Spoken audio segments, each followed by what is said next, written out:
The moving truck hadn't even pulled away when Ethan Walker saw her, standing on the porch across the street like she'd been waiting for him all these years. Lena Brooks, the girl who used to skateboard past his house every summer, now a woman with eyes that seemed to know exactly how heavy his duffel bag really was. His son tugged at his hand, asking about the swing set in the backyard, but Ethan couldn't move. Because coming home wasn't supposed to feel like this. Like walking back into a life he'd abandoned, into a neighborhood that remembered the boy he used to be before the uniform, before the divorce, before he became the kind of father who had to rebuild everything from scratch. If you've ever had to start over in the one place that knew you before you broke, stay with me until the end.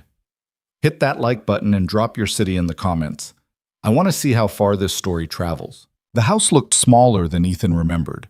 He stood on the cracked driveway, his 5-year-old son Cameron pressed against his leg, and stared at the 2-story colonial that had belonged to his parents.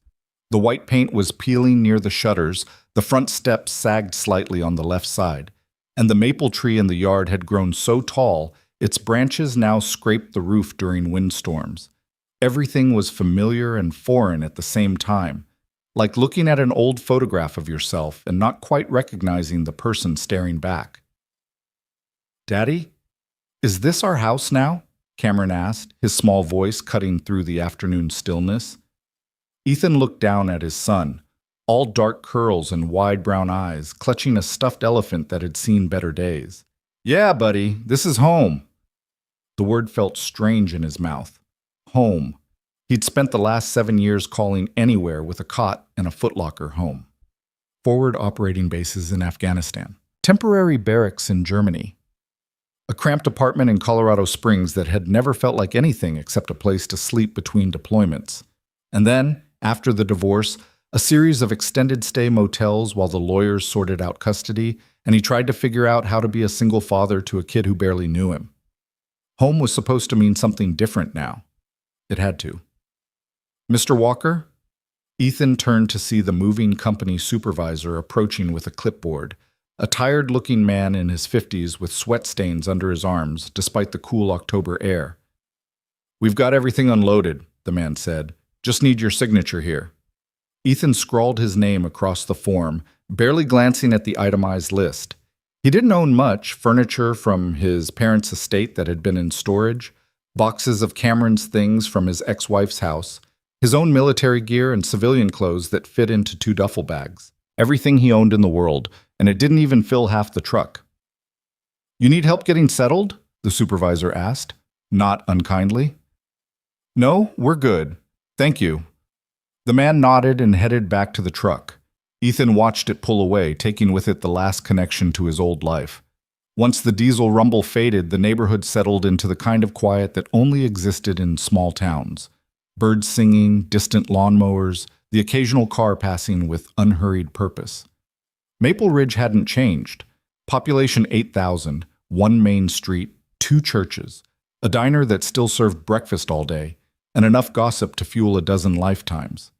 Ethan had grown up here, played Little League at the park 3 blocks over, got his first kiss behind the library, graduated from the high school that still looked exactly the same except for a fresh coat of paint on the gymnasium. He'd left at 18, desperate to see something bigger than these tree-lined streets and friendly waves from neighbors who knew your business before you did. Now he was back, and he wasn't sure if that made him a failure or just someone who'd finally stopped running. "Daddy, there's a lady looking at us." Ethan followed Cameron's gaze across the street and felt something catch in his chest. Lena Brooks stood on her front porch, one hand shading her eyes from the afternoon sun, wearing jeans and a faded college sweatshirt that hung loose on her frame. Her dark hair was pulled back in a ponytail, and even from this distance, Ethan could see the slight smile on her face. The same smile she'd given him 1,000 times when they were kids, when she'd skateboard past his house on summer evenings and he'd watch from the window, too shy to do anything except wave. She raised her hand now in that same gesture, a simple hello that somehow felt like an acknowledgement of everything that had changed and everything that hadn't. Ethan lifted his hand in response, suddenly aware of how he must look. 30 pounds heavier than the last time she'd seen him, his face harder, his eyes carrying the kind of weight that came from seeing things you couldn't unsee.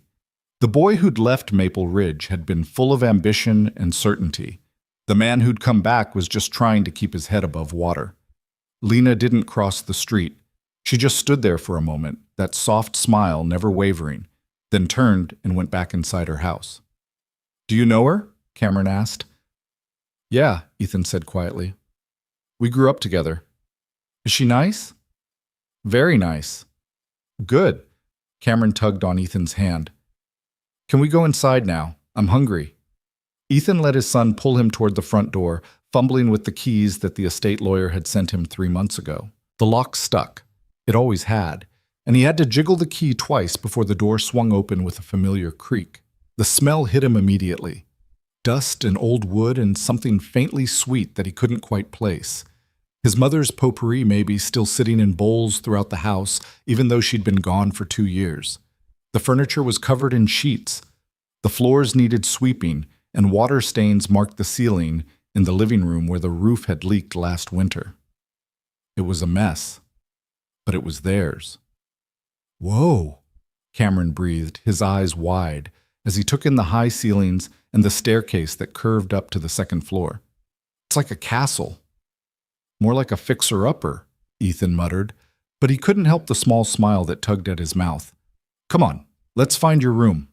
They spent the next hour exploring the house, opening doors and pulling sheets off furniture and trying to remember where everything belonged. Cameron claimed the bedroom at the end of the upstairs hall, the one that had been Ethan's as a kid, and immediately started unpacking his toys with the single-minded focus that only a 5-year-old could muster.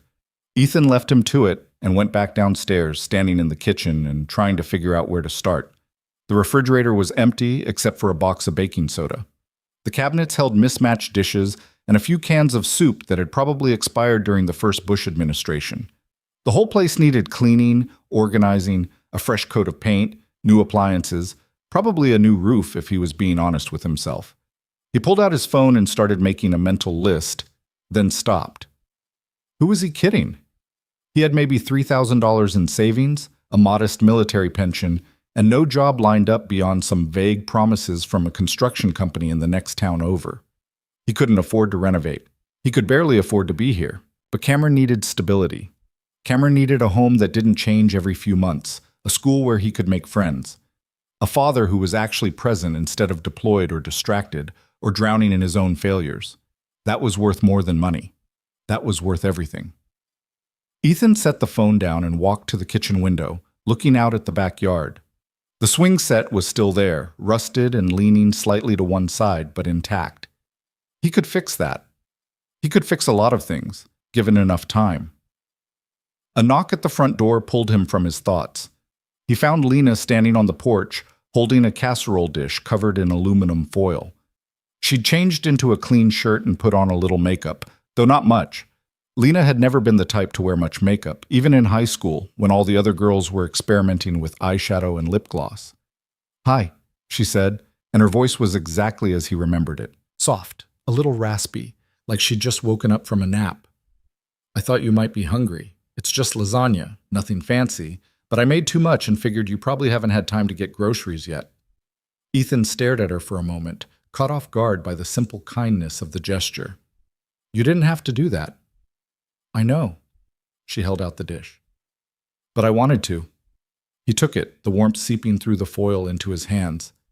"Thank you. Really. Thank you." "You're welcome." She tucked a strand of hair behind her ear, a nervous gesture he remembered from when they were kids. "How's the house looking?" "Like it's been sitting empty for 2 years." "That bad?" "Worse." She laughed, a genuine sound that made something in his chest ease. "Well, if you need help with anything, painting, cleaning, whatever, just let me know. I've got a pretty flexible schedule." "What are you doing these days?" Ethan asked, genuinely curious.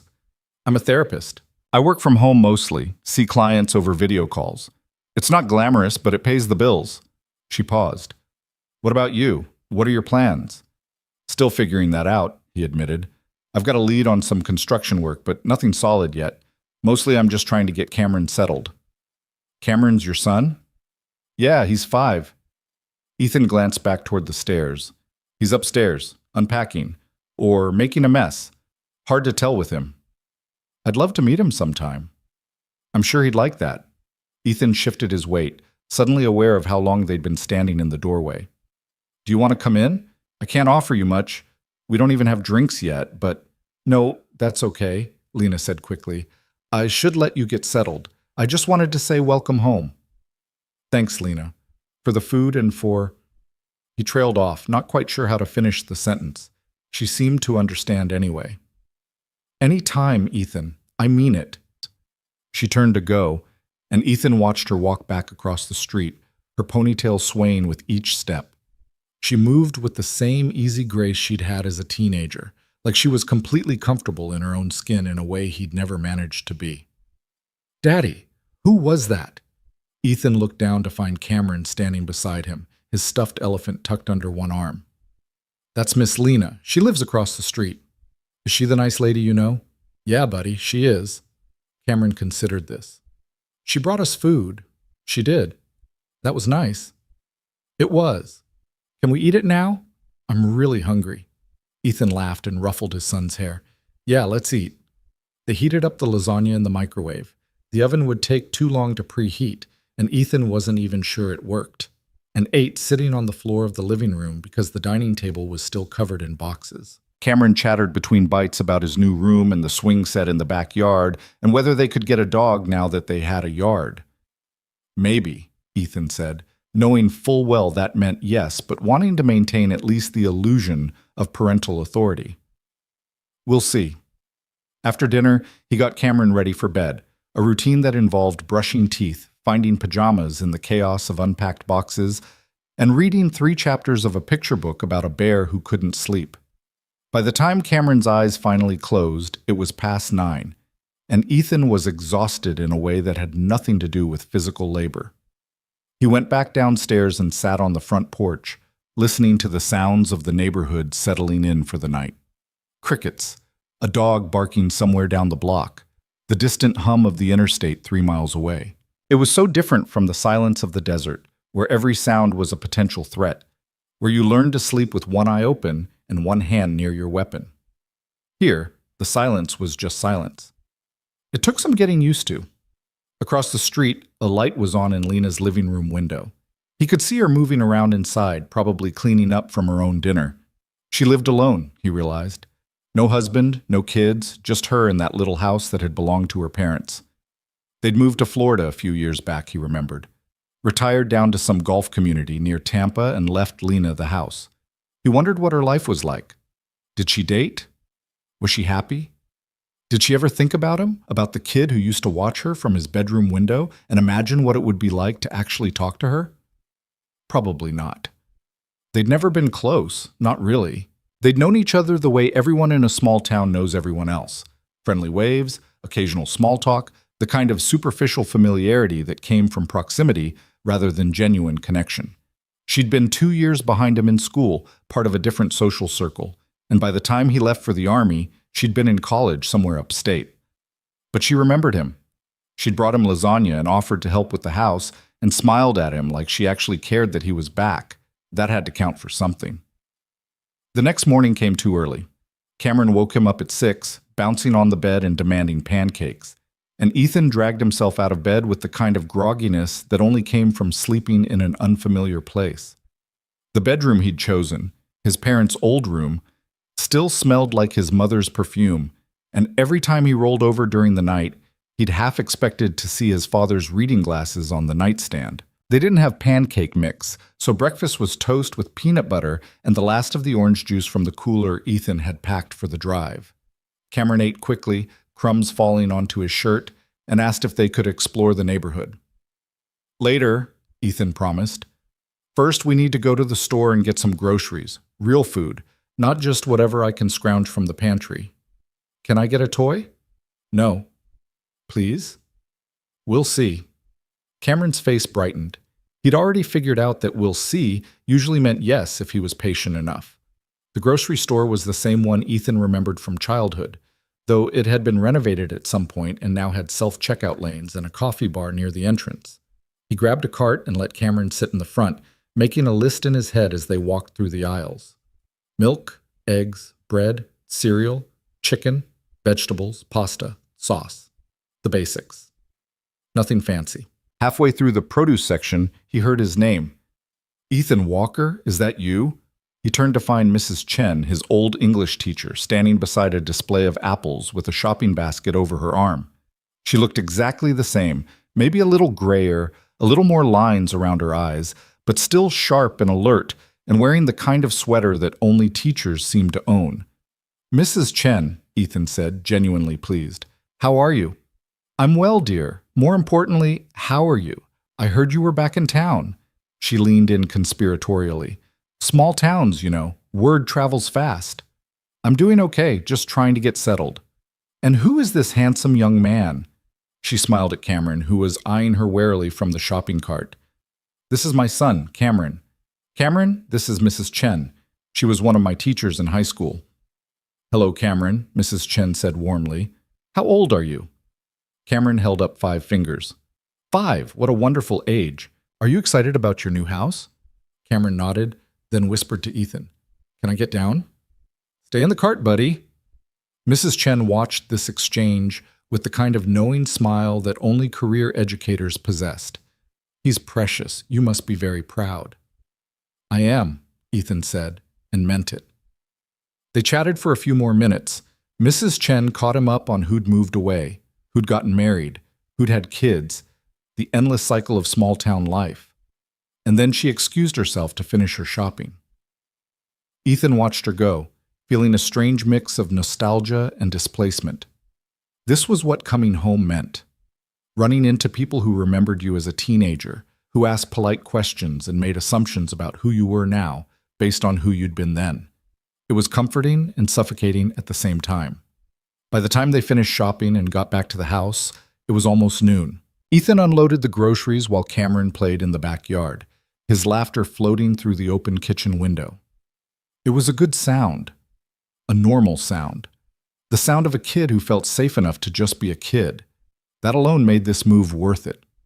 He was putting away the last of the canned goods when he saw Lena walking up the driveway, carrying a cardboard tray with 2 coffee cups. Ethan met her at the door.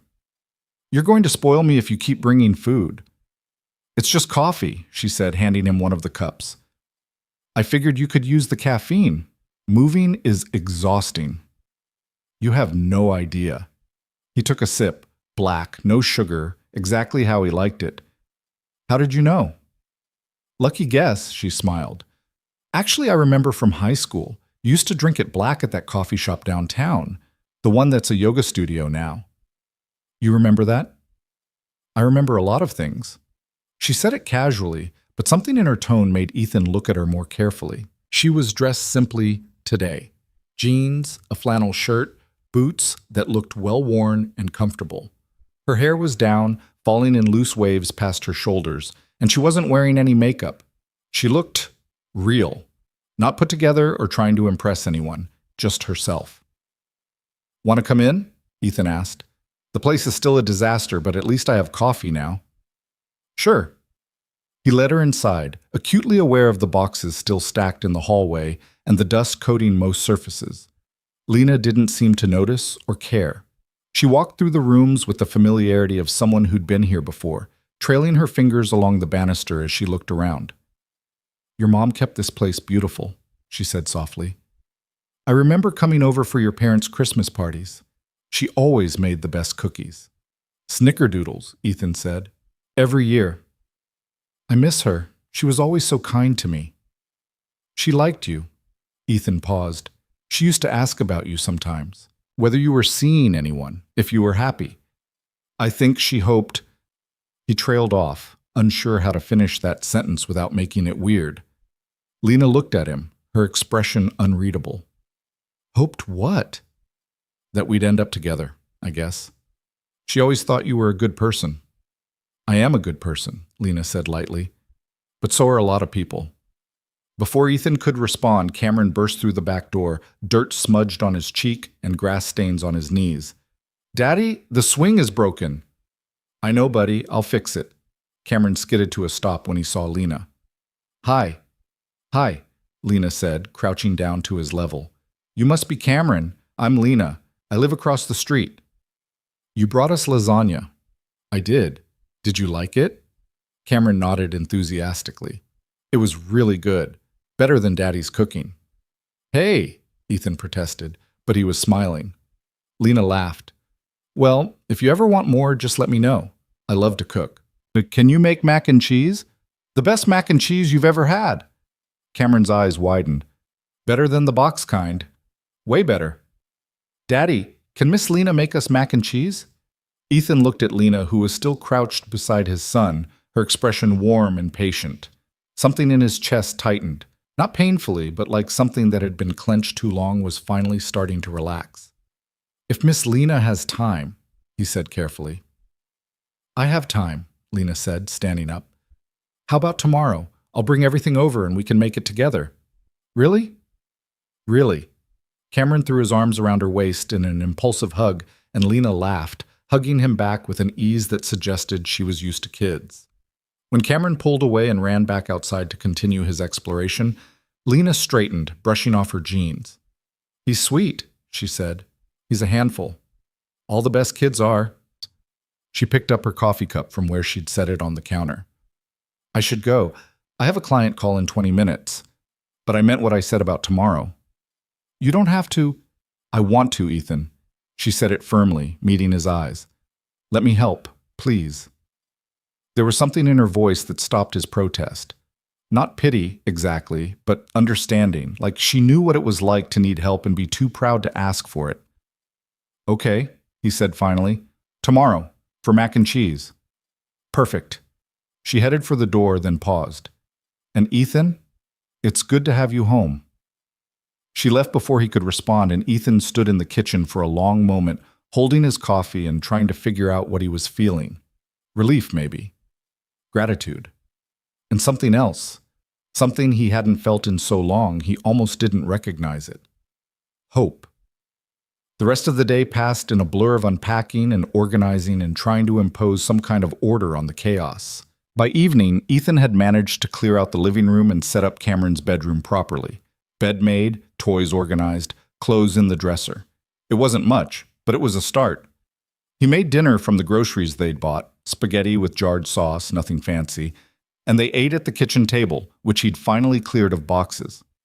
Cameron told him about the bugs he'd found in the backyard and asked again about getting a dog, and Ethan listened with half his attention, the other half occupied by thoughts of Lena and her easy smile and the way she'd hugged his son like it was the most natural thing in the world. After Cameron went to bed, Ethan went back to the porch. It was becoming a habit, this nightly ritual of sitting outside and listening to the neighborhood settle. He liked the quiet, the way it gave him space to think without the constant noise of military life or the bitter silence of his failed marriage. Tonight, though, his thoughts kept circling back to one question. Why was Lena being so kind to him? They barely knew each other. She had her own life, her own responsibilities, her own everything. She didn't owe him lasagna or coffee or offers to help with the house. She certainly didn't owe him friendship, if that's what this was, but she kept showing up anyway. Maybe it was just who she was, the kind of person who brought casseroles to new neighbors and remembered how strangers took their coffee. Or maybe it was something else, something he was afraid to name because naming it meant acknowledging that he wanted it, and wanting things had only ever led to disappointment. Better to just accept the help and be grateful for it. Better not to read into things that probably didn't mean what he hoped they meant.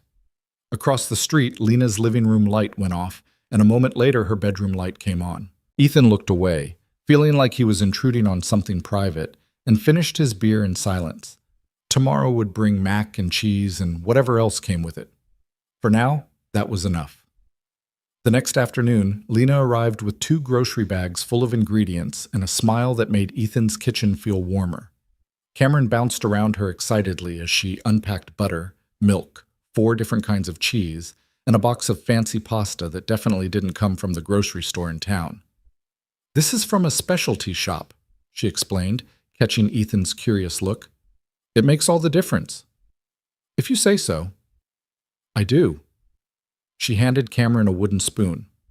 Okay, sous chef. Your job is to stir when I tell you to stir. Can you do that? Yes! Cameron clutched the spoon like a sword. Ethan leaned against the counter, watching as Lena moved around his kitchen with practiced ease, boiling water, grating cheese, explaining each step to Cameron in a way that was patient without being condescending.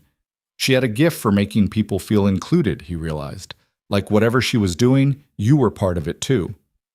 "So how are you adjusting?" she asked while the pasta cooked, her voice casual. "To being back, I mean." "It's strange," Ethan admitted. "Everything's the same, but I'm different. Does that make sense?" "Perfect sense." She stirred the cheese sauce, the smell filling the kitchen. "That's what leaving does. You go away, you change, but the place stays frozen in time. And when you come back, it's like trying to fit into clothes that don't quite fit anymore." "Exactly." He was surprised by how accurately she'd described it. "How do you know that?" "I left too. Went to college upstate, worked in the city for a few years. Came back about 3 years ago when my parents moved and I realized I missed this place more than I thought I would." She added more cheese to the pot. "It took a while to feel like I belonged here again. Some days I'm still not sure I do." "But you stayed." "I stayed?" She glanced at him. "Sometimes the place that doesn't quite fit is still better than anywhere else." Cameron tugged on her sleeve. "Can I stir now?" "Yes, carefully. We don't want to splash hot sauce everywhere." Ethan watched his son concentrate fiercely on stirring, his tongue poking out between his teeth the way it always did when he was focused. This was what he wanted for Cameron, these small, normal moments, making mac and cheese with a neighbor, learning to cook, being part of a community that felt safe and stable. "Thank you for this," he said quietly. Lena looked up from the pot. "For what?" "For making this feel normal, for treating us like we belong here." "You do belong here, Ethan. This is your home." "It hasn't felt like home in a long time." "Then maybe we need to change that." She said it simply, like it was the easiest thing in the world. Maybe it was. The mac and cheese was, as promised, the best Cameron had ever had. He ate 2 helpings and declared Lena the best cook in the world, which made her laugh and ruffle his hair affectionately. They ate together at the kitchen table, and for the first time since moving back, Ethan felt like they were doing more than just surviving. They were living. After dinner, Cameron wanted to show Lena his room, so they trooped upstairs and she admired his toys and asked questions about his favorite books, and generally made him feel like the most interesting person in the world. Ethan stood in the doorway, watching, and felt that tightness in his chest again. This was dangerous. Getting used to this. Getting used to her. But he couldn't seem to stop himself. Later, after Cameron was in bed and Lena had gone home, Ethan sat on the porch again and thought about the last time he'd felt this kind of contentment. Not happiness, exactly. He wasn't sure he knew what that felt like anymore, but something quieter, something that felt like maybe, possibly, things were going to be okay. His phone buzzed. A text from an unknown number. "Thanks for letting me crash your dinner. Cameron is wonderful. You're doing a great job with him." He stared at the message for a moment, then typed back, "Thank you. And thank you for the mac and cheese. He's still talking about it." 3 dots appeared immediately. "Anytime. I meant what I said about helping with the house. I'm pretty handy with a paintbrush. I might take you up on that." "I hope you do." "Good night, Ethan." "Good night, Lena." He set the phone down and looked across the street at her house, at the warm glow of lights in the windows. She was building a life here, just like he was trying to build one for himself and Cameron. Maybe they could help each other with that. Maybe that's what neighbors did. Showed up with lasagna and coffee and offers to paint just because it was the right thing to do. Or maybe it was more than that. Ethan wasn't ready to examine that thought too closely. Not yet. But he saved her number in his phone anyway, under a name that felt both familiar and new. Lena. The days began to settle into a rhythm. Mornings were for getting Cameron ready for kindergarten, a process that involved locating missing shoes, negotiating breakfast choices, and the constant battle of convincing a 5-year-old that yes, he did need to brush his teeth every single day. Ethan would drive him to Maple Ridge Elementary, the same school Ethan had attended, and watch him run toward the building with his backpack bouncing against his shoulders. Then the quiet would descend, and Ethan would return to the house to tackle the endless list of repairs and renovations. The roof leaked in 2 places. The bathroom tiles were cracked. The furnace made concerning noises whenever it kicked on. He worked through each problem methodically, the way the army had taught him. Assess, plan, execute. One task at a time. Lena kept appearing. Not every day, but often enough that Ethan started to expect it. She'd show up mid-morning with coffee, ask what he was working on, and inevitably roll up her sleeves to help. She was good with her hands, better than he'd expected. She could paint a straight line without tape, knew how to patch drywall properly, and wasn't afraid of power tools. "My dad taught me," she explained one afternoon while they were replacing the trim in the hallway. "He wanted to make sure I could take care of myself, fix things, instead of having to call someone every time something broke." Smart man. He had his moments. They worked in comfortable silence, broken occasionally by questions about measurements or requests to hand over tools. Ethan found himself relaxing around her in a way he hadn't relaxed around anyone in years. She didn't ask about his time in the army or his ex-wife or why he'd come back to Maple Ridge. She just existed beside him, steady and uncomplicated. On Friday afternoon, while they were painting Cameron's room a cheerful blue that his son had picked out himself, Lena asked, "What are you doing this weekend?" "Probably more of this," Ethan said, gesturing at the paint-spattered drop-cloth covering the floor. "Why?" "There's a farmer's market in the town square on Saturday mornings. I thought maybe you and Cameron might want to come. It's pretty low-key, local produce, baked goods, some crafts. Cameron might like it." Ethan considered this. He hadn't been to the farmer's market since he was a kid himself, dragged there by his mother every Saturday to buy fresh vegetables and homemade jam. "What time?" "It starts at 8, but I usually go around 9. The crowds thin out a bit by then." "We could do that." Lena smiled, a paint smudge on her cheek. "Great, I'll meet you there." Saturday morning dawned cool and clear, the kind of autumn day that made Ethan remember why he'd loved this town as a kid. The leaves were turning, brilliant reds and oranges and yellows that seemed to glow in the morning light, and the air smelled like wood smoke and apples. Cameron was excited about the farmer's market, mostly because Lena had mentioned there would be fresh donuts. They walked the 3 blocks to the town square, Cameron skipping ahead and then circling back, his energy boundless. The market was exactly as Ethan remembered, a collection of white tents arranged around the square, vendors selling everything from tomatoes to handmade soap to jars of honey that caught the sunlight like amber. People milled about with canvas bags, stopping to chat with neighbors, examining produce with the careful scrutiny of experienced shoppers. He spotted Lena near the bakery tent, already holding a bag of what looked like croissants. She waved when she saw them. "Right on time," she said, handing the bag to Ethan. "I got extras." "You can never have too many croissants." "Can I have a donut?" Cameron asked, eyeing the display. "Yes, you can have a donut," Ethan said, "but you have to eat real food first when we get home." "Okay." They wandered through the market together, stopping at various stalls. Lena seemed to know everyone. The woman selling herbs remembered her from high school. The old man with the apple stand asked about her parents. The young couple running the vegetable tent thanked her for helping them with their business license application. She introduced Ethan each time, not as her neighbor, but as her friend, and people smiled and welcomed him home with the easy warmth of small-town kindness. It felt good, normal, like he was actually part of this community instead of just someone passing through. Cameron gravitated toward a stall selling wooden toys, and while Ethan was distracted trying to convince him that he didn't need a sword, again, Lena bought it anyway and handed it to the boy with a wink. "You didn't have to do that," Ethan said. "I know, but I wanted to." She looked at Cameron, who was already engaged in an imaginary battle with an invisible foe. "He's a good kid, Ethan. You're doing something right.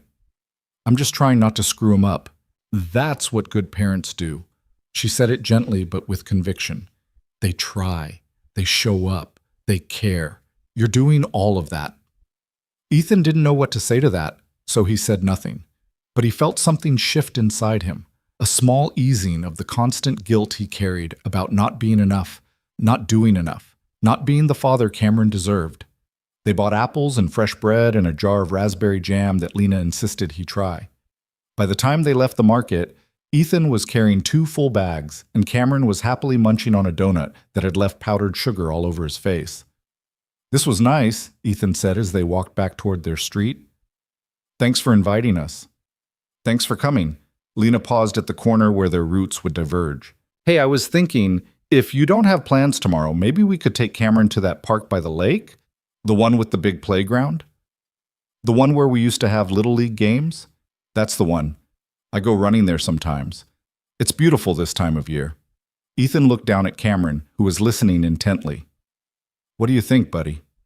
Want to go to the park tomorrow? Yes. Can Miss Lena come? She's the one who suggested it. Yay! Cameron did a little jump, nearly dropping his wooden sword. I'll take that as a yes, Lena said, laughing. How about I pick you guys up around 11? Sounds good. They parted ways, and Ethan spent the rest of the day thinking about how easy it was to be around Lena, how she made everything feel lighter somehow, like the weight he'd been carrying wasn't quite so heavy when she was nearby. That night, after Cameron was asleep, he sat on the porch and stared at her house across the street. The living room light was on, and he could see her shadow moving past the window. He wondered what she was doing. Reading, maybe, or watching TV, or working on case notes from her therapy sessions. He wondered if she was thinking about him too. His phone buzzed. Another text from her. I had fun today. Thanks for letting me tag along. He typed back, You invited us. We should be thanking you. Okay, then you're welcome. See you tomorrow? See you tomorrow.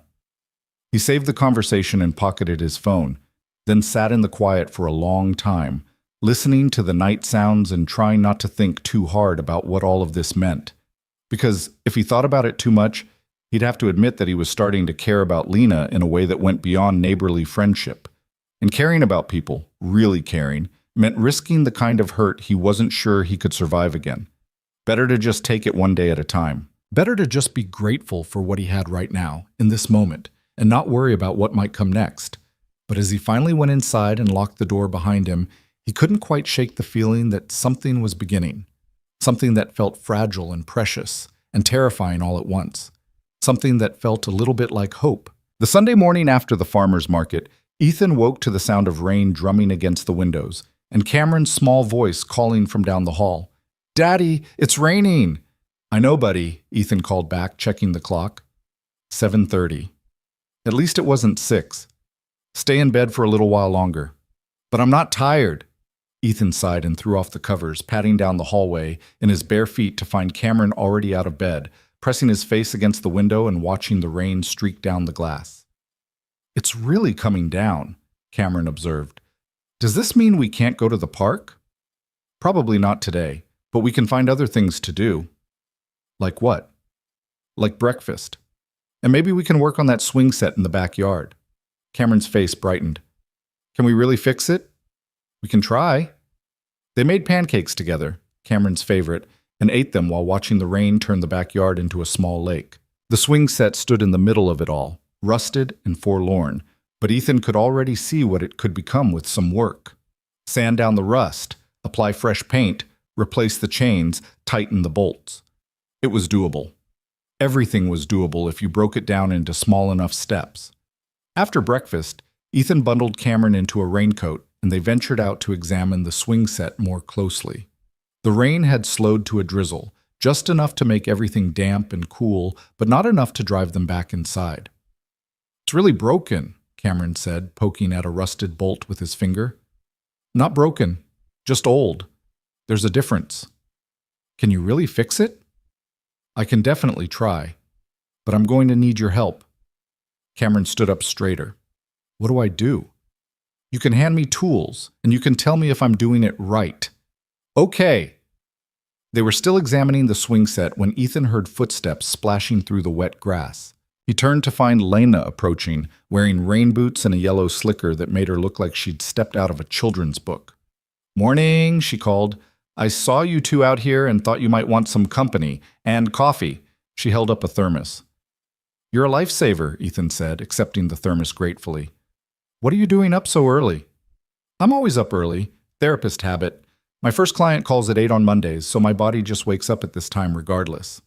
She crouched down beside Cameron. What are we working on? Daddy's fixing the swing. That's ambitious. Need an extra set of hands? Ethan wanted to say no, wanted to insist he could handle it himself, but the truth was that having help would make the job go faster, and having Lena's company would make it more enjoyable. Sure, he said, if you don't mind getting dirty. I grew up helping my dad with projects like this. I don't mind at all. But they spent the next 2 hours working on the swing set while the rain came and went in fits and starts. Lena was as good as her word. She knew her way around tools, could hold steady, while Ethan tightened bolts and didn't complain when rust flakes got in her hair. Cameron ran back and forth between them, bringing screwdrivers and wrenches and providing a running commentary on their progress. You're really good at this, Ethan observed as Lena expertly sanded down a section of the frame. My dad was a handyman before the plant closed. He taught me everything he knew. She paused, her expression growing distant. He said a woman should never have to depend on someone else to fix what's broken, that she should have the skills to take care of herself. Smart man. He had his moments.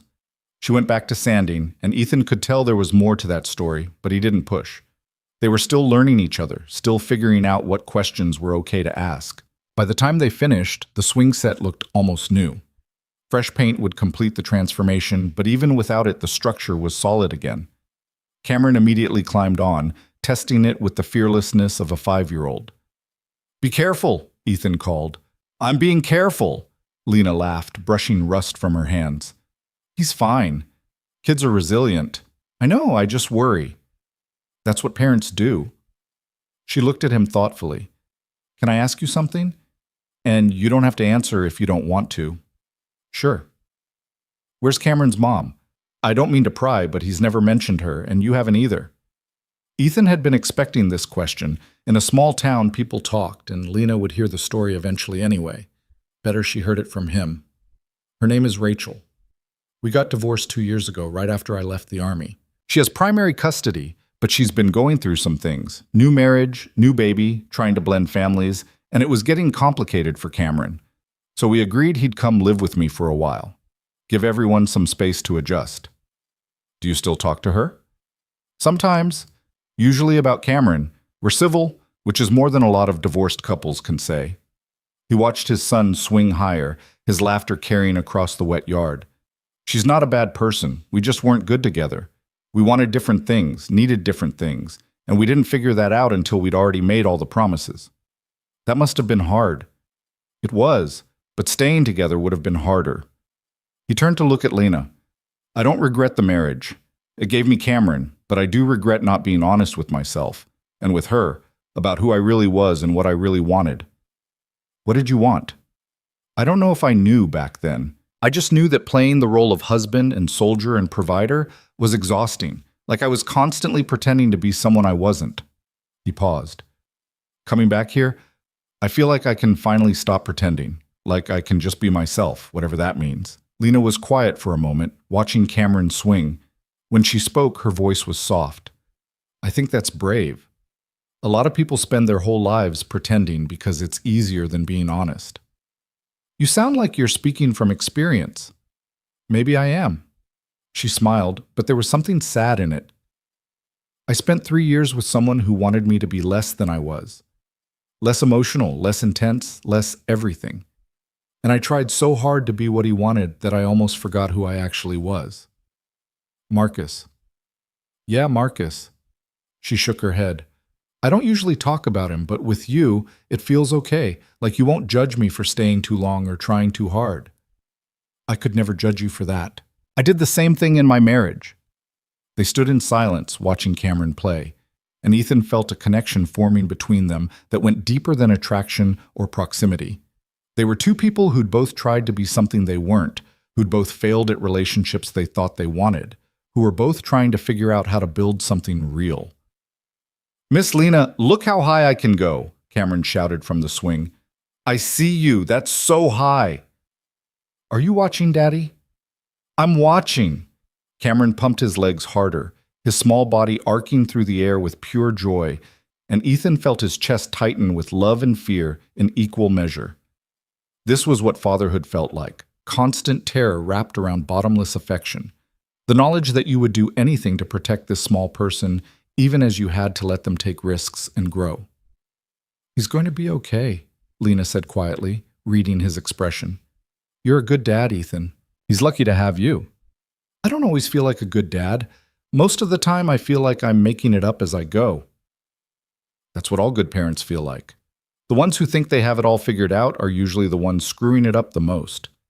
Ethan looked at her, at the way the drizzle had made her hair curl slightly around her face, at the smudge of rust on her cheek, at the easy comfort in her posture. She belonged here, in this moment, in this yard, in this life he was trying to build. It was too soon to think things like that, too soon to feel this comfortable with someone, but he couldn't help it. "Thank you," he said, "for this morning, for the help with the swing set, for the coffee, for all of it." "You're welcome. Though I should be thanking you. I had fun. I haven't worked on a project like this in years. Anytime you want to come help me destroy my house in the name of renovation, you're welcome to." She laughed. "I might take you up on that." Cameron finally tired himself out on the swing and came running over, his cheeks flushed and his eyes bright. "I'm hungry again." "You're always hungry," Ethan said, ruffling his hair. "Can Miss Lena stay for lunch?" Ethan looked at Lena, who shrugged. "I don't have any plans if you don't mind the company." "We don't mind at all." They went inside, tracking mud across the kitchen floor that Ethan would worry about later, and made grilled cheese sandwiches and tomato soup. Cameron chattered through the meal about school starting on Monday, about his new teacher, Mrs. Rodriguez, about whether he'd make friends or if everyone would already have friends and he'd be left out. "You're going to make lots of friends," Lena assured him. "You're funny and kind and you know how to share. That's everything kids care about." "But what if they don't like me?" "Then they're not worth being friends with. The right people will like you for exactly who you are." Cameron considered this, then nodded and went back to his sandwich. Ethan watched Lena interact with his son, patient, warm, treating him like a person instead of just a kid, and felt that tightness in his chest again. After lunch, Cameron wanted to watch a movie, so they set him up in the living room with a cartoon about talking cars and retreated to the kitchen to clean up.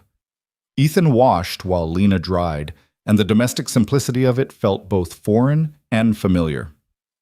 "Can I ask you something?" Lena said, setting a dried plate on the counter. "Sure." "Why did you really come back to Maple Ridge? I know you said it was about Cameron needing stability, but was that all of it?"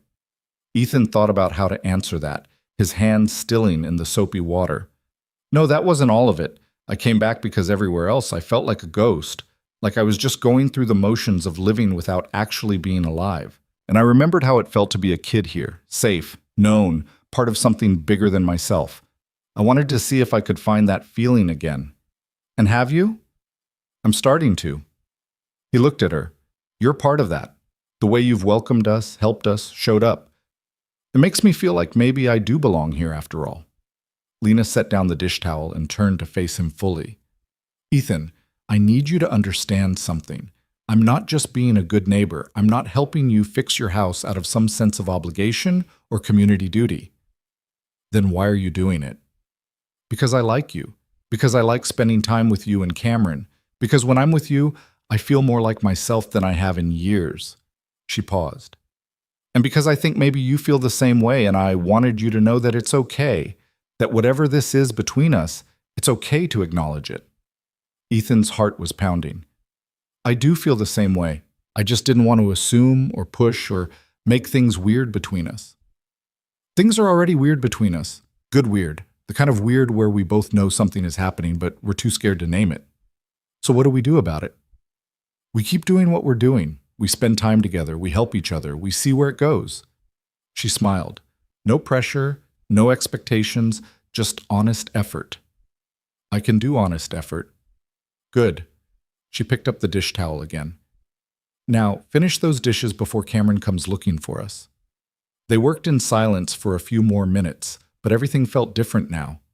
The air felt charged, full of possibility and promise. When Ethan's hand brushed against Lena's as he handed her a dish, neither of them pulled away. After the dishes were done, Lena said she should probably head home and get some work done. Ethan walked her to the door, suddenly not wanting her to leave but not knowing how to ask her to stay. "Thank you for today," he said. "For everything." "Stop thanking me. I told you I wanted to be here." "Still, it means a lot." She reached up and touched his cheek, just briefly, her fingers warm against his skin. "See you tomorrow?" "Yeah, tomorrow." He watched her walk across the street, waiting until she was safely inside before closing his own door. Cameron looked up from the movie. "Is Miss Lena your girlfriend?" Ethan sat down on the couch beside his son. "Would that be okay with you if she was?" "Yeah, she's nice, and she makes good mac and cheese." "Those are both very good reasons to like someone." "Do you like her?" "Yeah, buddy, I do." "Good." Cameron turned back to the TV, apparently satisfied with this conversation. Ethan sat there, half watching the movie, thinking about Lena and honest effort, and the terrifying possibility that maybe, just maybe, he was getting a second chance at building something real. That night, after Cameron was asleep, Ethan's phone buzzed with a text from Lena. "I had a really good day. Thank you for letting me be part of it." He stared at the message for a moment, then typed back, "I had a good day too. Same time tomorrow? I'm tackling the bathroom tiles and could use someone who knows what they're doing. You're going to owe me so much coffee at this rate. I'll buy you your own personal coffee maker. Deal. See you tomorrow, Ethan." "See you tomorrow." He set the phone down and looked around the living room, at the boxes still waiting to be unpacked, at the walls that needed painting, at all the work still ahead of him. A month ago, it would have felt overwhelming, but now, knowing Lena would be there to help, knowing Cameron was settling in, knowing he was finally building something that felt like home, it just felt manageable. More than manageable. It felt like exactly where he was supposed to be. The next morning was Monday, and the house erupted into controlled chaos as Ethan tried to get Cameron ready for his first day of kindergarten. Cameron changed his shirt 4 times, insisted his hair wouldn't stay flat, and asked approximately 17 questions about whether the other kids would like him. "They're going to love you," Ethan said for the 5th time, finally getting Cameron's shoes tied. "You're smart and funny and kind. What's not to love?" "But what if I don't know how to do something? What if everyone else already knows how to read and I'm the only one who doesn't?" "Then you'll learn. That's what school is for." Ethan pulled his son into a hug. "And if anything feels scary or hard, you tell Mrs. Rodriguez and she'll help you, okay?" "Okay." They were heading out the door when Lena appeared on her porch, holding that familiar paper bag. "First day of school breakfast round 2, she called. "Chocolate chip muffins this time." Cameron's face lit up, and he ran across the street to accept the bag. "Thank you, Miss Lena." "You're welcome. Are you excited about school?" "I'm nervous." "That's totally normal. I was nervous on my first day of kindergarten, too." "Really?" "Really. But you know what I figured out? The other kids were just as nervous as I was. We were all in it together." Cameron seemed to consider this, then nodded. "Okay. I can do it." "I know you can." Ethan walked over, grateful once again for the way Lena seemed to know exactly what to say. "Want to come with us? I know you said you would yesterday." "I'd love to." They drove to the elementary school together, Cameron bouncing in the back seat and talking through his nervousness. The parking lot was crowded with parents and children, everyone looking slightly shell-shocked by the reality of the school year beginning. Mrs. Rodriguez greeted them at the kindergarten classroom door, her warm smile immediately putting Cameron at ease. "Good morning, Cameron. Are you ready for a great first day?" Cameron nodded, suddenly shy, and pressed closer to Ethan's leg. Ethan crouched down to his son's level. "Remember what we talked about. You're brave and smart, and you're going to have a great day." "What if I miss you?" "Then you think about me and know that I'm thinking about you too, and I'll be right here at 3 o'clock to pick you up and hear all about your day." Cameron threw his arms around Ethan's neck, holding on tight, and Ethan felt his throat tighten. This was harder than he'd expected, letting go, watching his son walk into a room without him, trusting that it would all be okay. "I love you, buddy," he whispered into Cameron's hair. "I love you too, Daddy." Lena knelt down beside them. "Hey, Cameron, can I tell you a secret?" Cameron pulled back, curious. "What?" "Your dad is going to be way more nervous about this than you are, so maybe you can be brave for both of you." Cameron looked at Ethan, seeing the truth of this in his father's face, and something shifted in his expression. He stood up straighter, took a deep breath, and nodded. "I can do that." "I know you can," Lena said. Cameron took Mrs. Rodriguez's offered hand and walked into the classroom without looking back. Ethan watched until his son disappeared into the sea of other children, then stood there staring at the closed door like if he looked away, something terrible would happen. "He's going to be fine," Lena said softly, taking Ethan's hand. "I know. It's just hard. Come on, let's go get coffee and you can tell me about those bathroom tiles you need help with. They walked back to the car hand in hand, and Ethan realized that this was the first time they'd held hands in public, the first time they'd openly acknowledged what was growing between them. Several parents noticed, their eyes following them with curiosity, and Ethan could practically hear the gossip starting. Let them talk, he thought. He didn't care.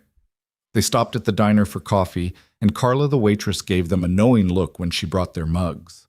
"You two are the talk of the town, you know," she said, topping off their coffee without being asked. "Are we?" Lena asked mildly. "Oh, honey, half the town has you two married by Christmas. The other half is taking bets on how long it'll take Ethan to propose." Ethan nearly choked on his coffee. We're friends." "Uh-huh. Friends who hold hands and look at each other like that." "Sure," Carla winked. "For what it's worth, I think you're good together. It's about time both of you found someone worth hanging on to." After she left, Lena raised an eyebrow at Ethan. "Married by Christmas? Small towns. Everyone's in everyone else's business. Does it bother you, the gossip?" "No." "Does it bother you?" "Not really. I've lived here long enough to know that people are going to talk no matter what we do. Might as well give them something worth talking about." Ethan smiled. "Is that what we're doing? Giving them something to talk about?" "Among other things." She took a sip of her coffee. "So, those bathroom tiles, are we actually tackling those today, or was that just an excuse to see me again?" "Both. Definitely both." They spent the rest of the morning ripping out the old tiles in Ethan's upstairs bathroom, working in comfortable rhythm.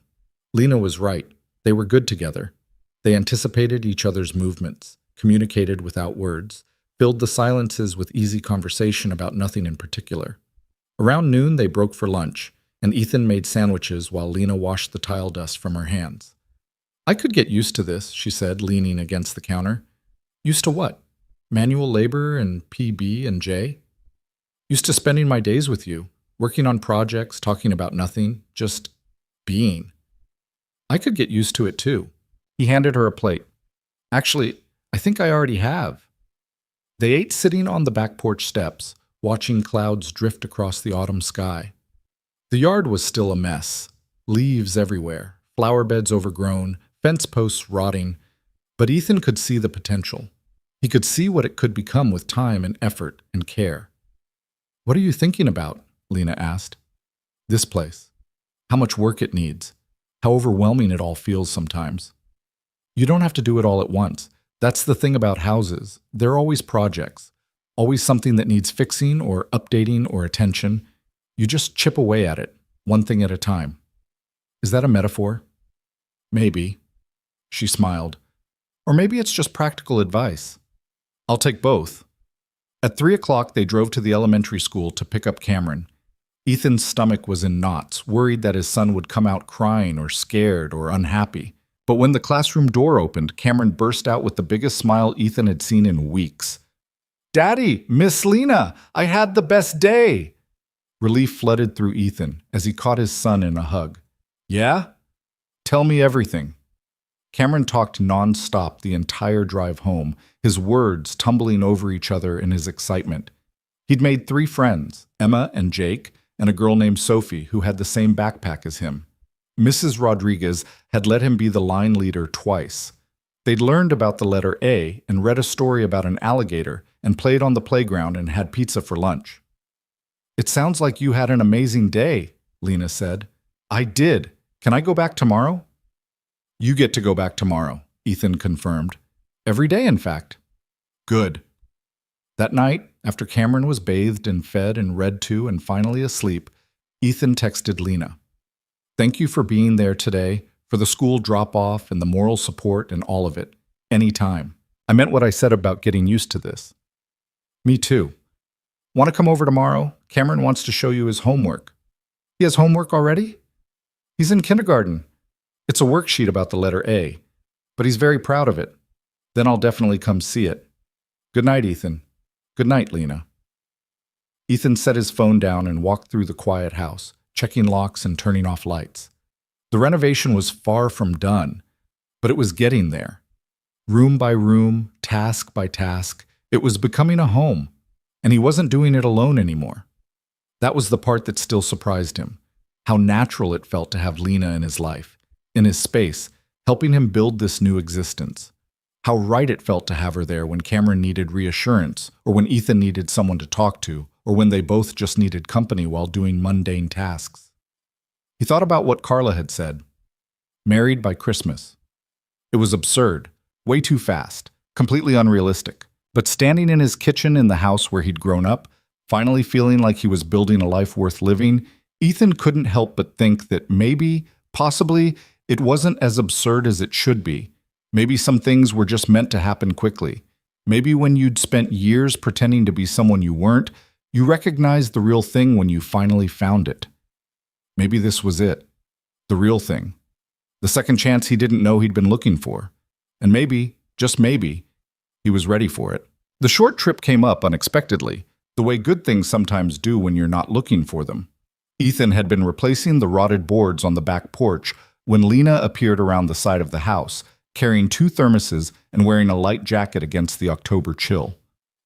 "Coffee delivery," she announced, handing him one of the thermoses. "You're going to single-handedly keep me caffeinated through this entire renovation." "Someone has to."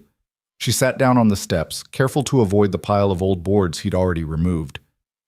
"So I have a proposition for you." Ethan paused mid-swing with his hammer. "I'm listening." "My friend Emma owns a cabin about 2 hours north of here. It's right on Lake Harmony, really beautiful this time of year. She's letting me use it this weekend, and I thought, if you and Cameron don't have plans, maybe you'd want to come along. Just for Saturday and Sunday. Get away from all this." She gestured at the house, the endless repairs, the weight of settling in. "I don't know," Ethan said slowly. "That's a lot to ask of you. We'd be in your way." "You wouldn't be in my way. I'm inviting you." She took a sip of her coffee. "Look, I know you've been working nonstop since you got here. Cameron starts kindergarten on Monday, and you'll both be juggling new routines. This might be the last chance for a while to just breathe. No pressure, no expectations, just a couple days by the lake." Ethan set down his hammer and sat beside her on the steps. The morning sun was warming the air, burning off the last of the fog that had settled overnight. "Why are you doing all this? The food, the help with the house, now this?" Lena was quiet for a moment, staring out at the backyard where Cameron's swing set stood waiting to be repaired. "Do you remember the summer before you left for the army?" "Some of it. I was 16. My dad had just lost his job at the plant, and my parents were fighting constantly. I used to come sit on our porch at night because I couldn't stand to hear them yelling." She paused. "Your mom noticed. She never said anything directly, but she started finding reasons to wave me over. She'd made too many cookies, or she needed help picking tomatoes from the garden, or she had magazines she thought I'd like. Little things. But they mattered." Ethan remembered his mother doing things like that. She'd had a gift for seeing people who were hurting and finding ways to help without making them feel pitied. "She made me feel less alone," Lena continued. "And when I asked her once why she was so nice to me, she said, because everyone needs someone to show up for them. So that's what I'm doing, Ethan. I'm showing up, like your mom showed up for me." Something tight unwound in Ethan's chest. She would have liked that, knowing she made a difference. She did. Lena stood up, brushing off her jeans. "So what do you say? Want to come to the cabin?" Ethan thought about it. About Cameron running along a lakeshore instead of playing alone in their backyard. About a weekend where he didn't have to think about leaking roofs and broken furnaces. About spending time with Lena somewhere other than covered in sawdust and paint. "Okay," he said. "We'll come." Her smile was bright enough to rival the morning sun. "Great. We'll leave Friday after Cameron gets out of school. I'll pack plenty of food." "Of course you will." "Someone has to make sure you two eat something besides cereal and sandwiches." By the time Friday afternoon arrived, Ethan had talked himself in and out of this trip at least a dozen times. What if Cameron got homesick? What if being alone with Lena for a whole weekend made things weird between them? What if he was reading too much into her invitation and she was just being nice? But Cameron was vibrating with excitement, his little backpack stuffed with toys and books. And when Lena pulled up in her Subaru with kayaks strapped to the roof, Ethan decided to stop overthinking and just let it happen. The drive north took them through winding country roads lined with trees in full autumn glory. Cameron sat in the back seat, pointing out the window at cows and horses and a farmer on a tractor, asking endless questions that Lena answered with patience Ethan could only aspire to. "Miss Lena, have you been to this cabin before?" "Lots of times. Emma and I have been friends since college." "Does it have a TV?" "It does, but there's no cable, just DVDs." "What's a DVD?" Lena caught Ethan's eye in the rearview mirror, and they both smiled. "I'll explain when we get there," she said. The cabin was exactly what Ethan had pictured. A small A-frame structure with weathered cedar siding sitting on a wooded lot about 50 yards from the lake. A stone path led down to a small dock, and through the trees he could see the water glinting in the late afternoon sun. "Wow," Cameron breathed as they pulled up. "It's like a fairy tale house." "Wait until you see the inside," Lena said, grabbing bags from the trunk. The interior was cozy without being cramped, an open living area with a stone fireplace, a small kitchen, and a loft bedroom accessed by a ladder. The furniture was mismatched but comfortable, and everything smelled faintly of pine and old books. "Cameron, you get the loft," Lena announced. "Your dad and I will take the pull-out couch." Ethan shot her a look, but she was already heading outside for more bags. He followed her to the car. "The pull-out couch?" he said quietly. "It's a big couch, and there are extra blankets." "We're both adults, Ethan. I think we can manage." She handed him a cooler. "Unless you want Cameron to sleep on the couch and you can have the loft, because I'm not sure you'll fit up there." She had a point. The loft looked barely big enough for Cameron, let alone a grown man who was 6'2". "The couch is fine," he said. They spent the rest of the afternoon exploring. Cameron was fascinated by everything: the dock, the kayaks, the trail that wound through the woods behind the cabin. Lena showed him how to skip stones across the lake, and Ethan watched from the dock as they counted how many times each stone bounced. "4!" Cameron shouted. "That one did 4!" "You're getting good at this," Lena said. "Pretty soon you'll be better than me." "I'm already better than Daddy. He can only do 2. "Hey," Ethan protested. "I can do more than 2. "Prove it." Lena handed him a smooth, flat stone, her fingers brushing his for just a moment. He positioned himself at the edge of the dock, wound up, and sent the stone skittering across the water. It bounced 5 times before disappearing beneath the surface. 5, Cameron crowed. "Daddy wins." "Beginner's luck," Lena said, but she was smiling. They made dinner together, pasta with marinara sauce and a salad from vegetables Lena had brought. Cameron helped set the table, carefully placing each fork and knife in the proper position, his tongue sticking out in concentration. After dinner, they roasted marshmallows in the fireplace, and Cameron declared it the best day ever before falling asleep on the couch halfway through a movie. Ethan carried him up to the loft and tucked him in, listening to his son's steady breathing in the quiet cabin. When he came back down, Lena had pulled out the couch bed and was making it up with sheets and blankets. "I can do that," Ethan said. "I'm almost done." She smoothed the last blanket into place. "There. Not exactly a 5-star hotel, but it'll do. It's perfect." They sat on opposite ends of the couch, leaving a careful space between them. The fire had burned down to glowing embers, casting a warm orange light across the room. Outside, the lake was dark and silent. "Thank you for bringing us here," Ethan said. "Cameron's going to remember this." "What about you?" "I'll remember it too." Lena pulled her knees up to her chest, wrapping her arms around them. "Can I ask you something?" "Sure." "What made you come back to Maple Ridge? I mean, I know your parents' house was here, but you could have sold it and gone anywhere. Why here?" Ethan was quiet for a long moment, trying to find the right words. "Because everywhere else I was trying to be someone I wasn't. In the army, I was trying to be the perfect soldier. In my marriage, I was trying to be the perfect husband, and I failed at both."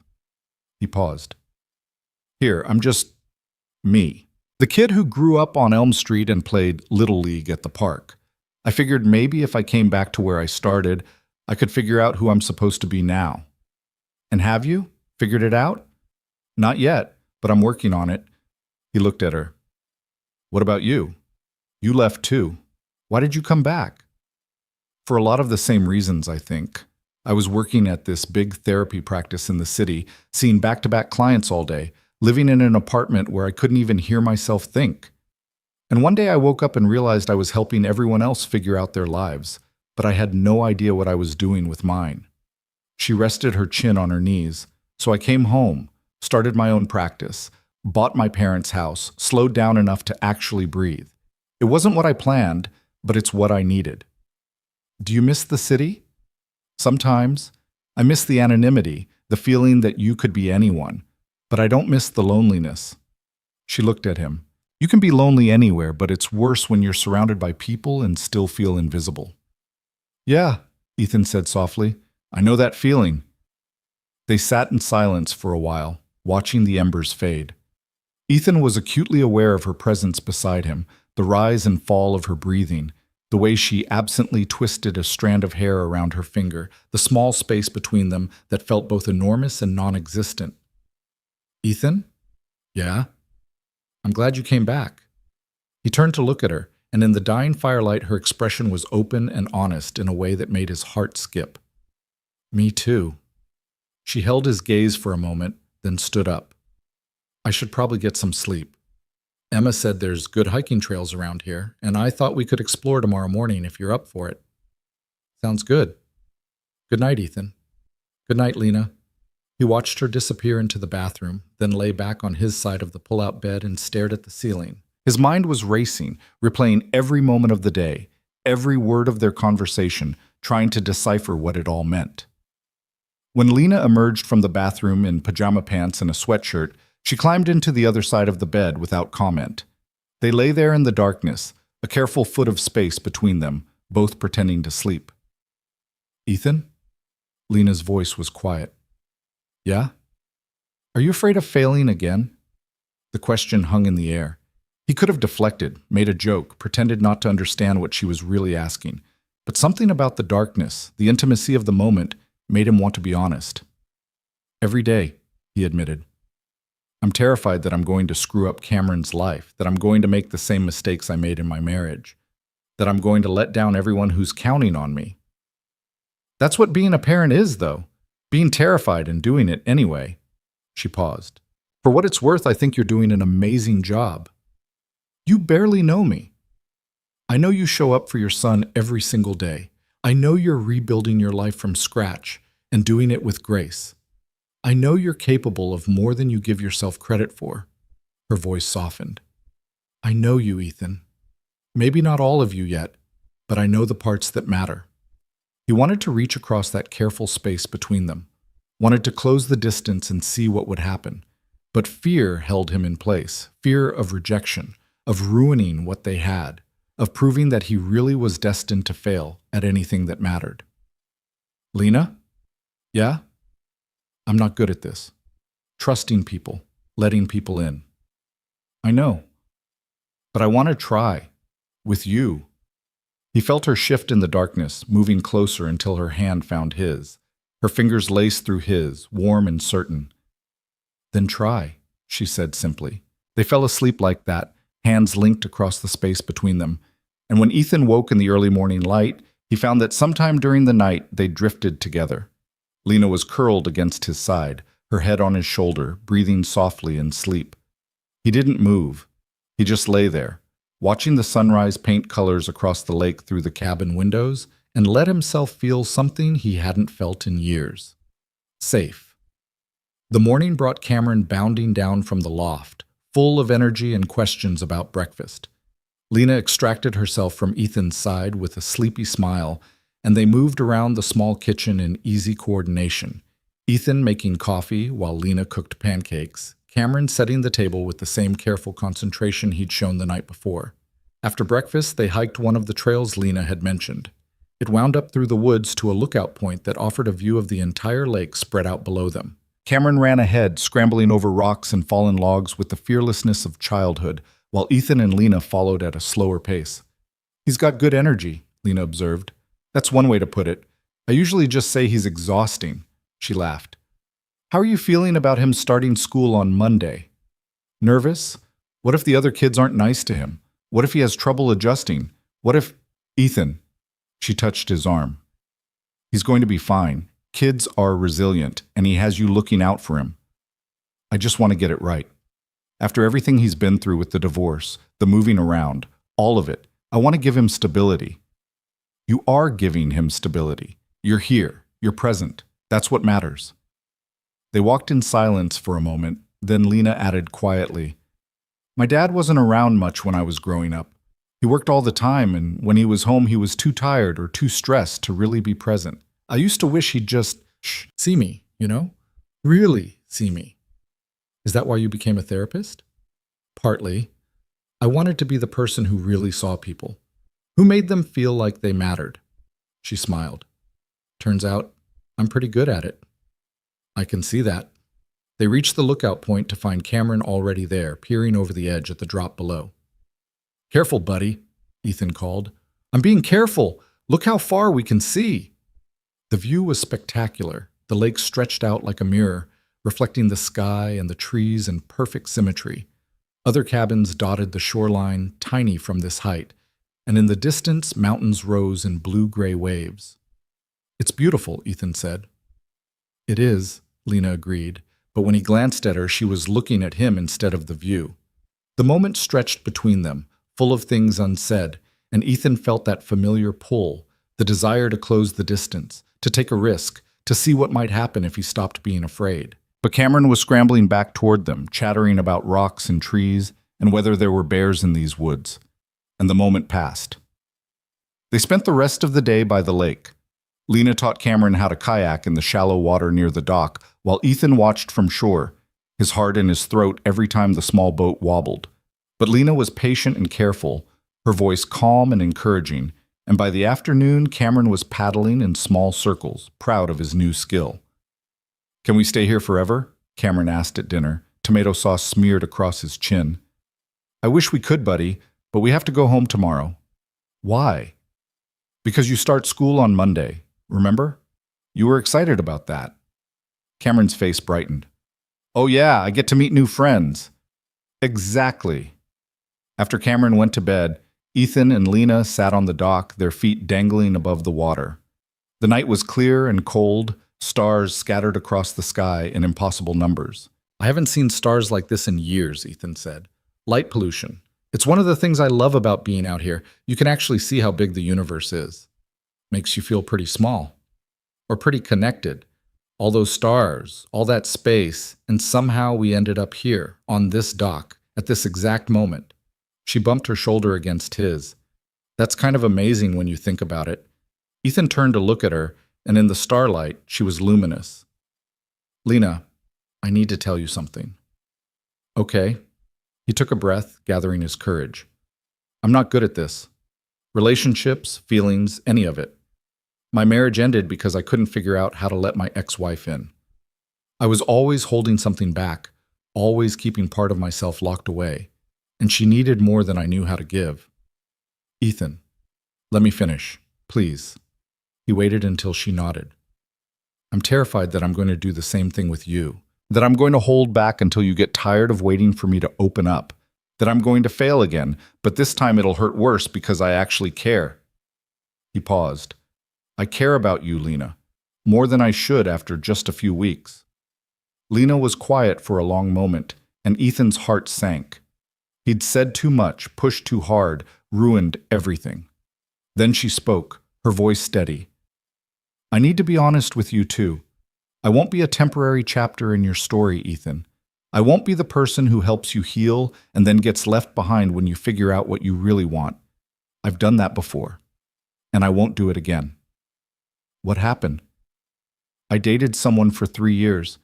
He was charming and smart and said all the right things, but he never really saw me. I was just there, a placeholder until something better came along. She drew her knees up, wrapping her arms around them.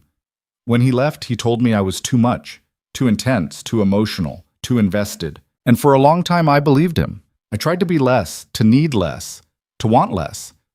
But that's not who I am. You're not too much, Ethan said quietly. Maybe not to you, but you have to be sure about that because I can't go through that again. I can't care about someone and watch them realize I'm not what they wanted. Ethan reached for her hand, the same way she'd reached for his the night before. I'm not sure about a lot of things. I'm not sure how to be the father Cameron deserves, or how to build a life in Maple Ridge, or how to let go of the things that are holding me back. But I'm sure about this. He squeezed her hand. I'm sure that I want to try. Not because you're convenient or because I'm lonely, but because you make me want to be better. You make me want to learn how to open up, how to trust, how to let someone in. That's not a small thing you're promising. I know. And what if you try and it doesn't work? What if we ruin this friendship we're building? Then we'll deal with it, together. He turned to face her fully. But I think it's worth the risk. Don't you? Lena studied his face in the starlight, and Ethan felt like she was looking straight through him, seeing all the broken pieces and sharp edges he tried to hide. It should have been terrifying. Instead, it felt like relief. Yeah, she said finally. I think it's worth the risk. She leaned in slowly, giving him time to pull away, but Ethan didn't move. When her lips met his, it was soft and tentative, a question more than a statement. He kissed her back with the same careful uncertainty, like they were both afraid of breaking something fragile. When they pulled apart, Lena rested her forehead against his. No promises, she said quietly. No guarantees, just honest effort, and showing up for each other. That's what I need. I can do that. Then we'll figure out the rest as we go. They sat on the dock until the cold drove them inside, hands linked, shoulders touching, neither one willing to break the moment. When they finally climbed into the pull-out bed, there was no careful space between them. Lena curled into his side like she belonged there, and Ethan wrapped his arm around her, feeling her heartbeat against his ribs.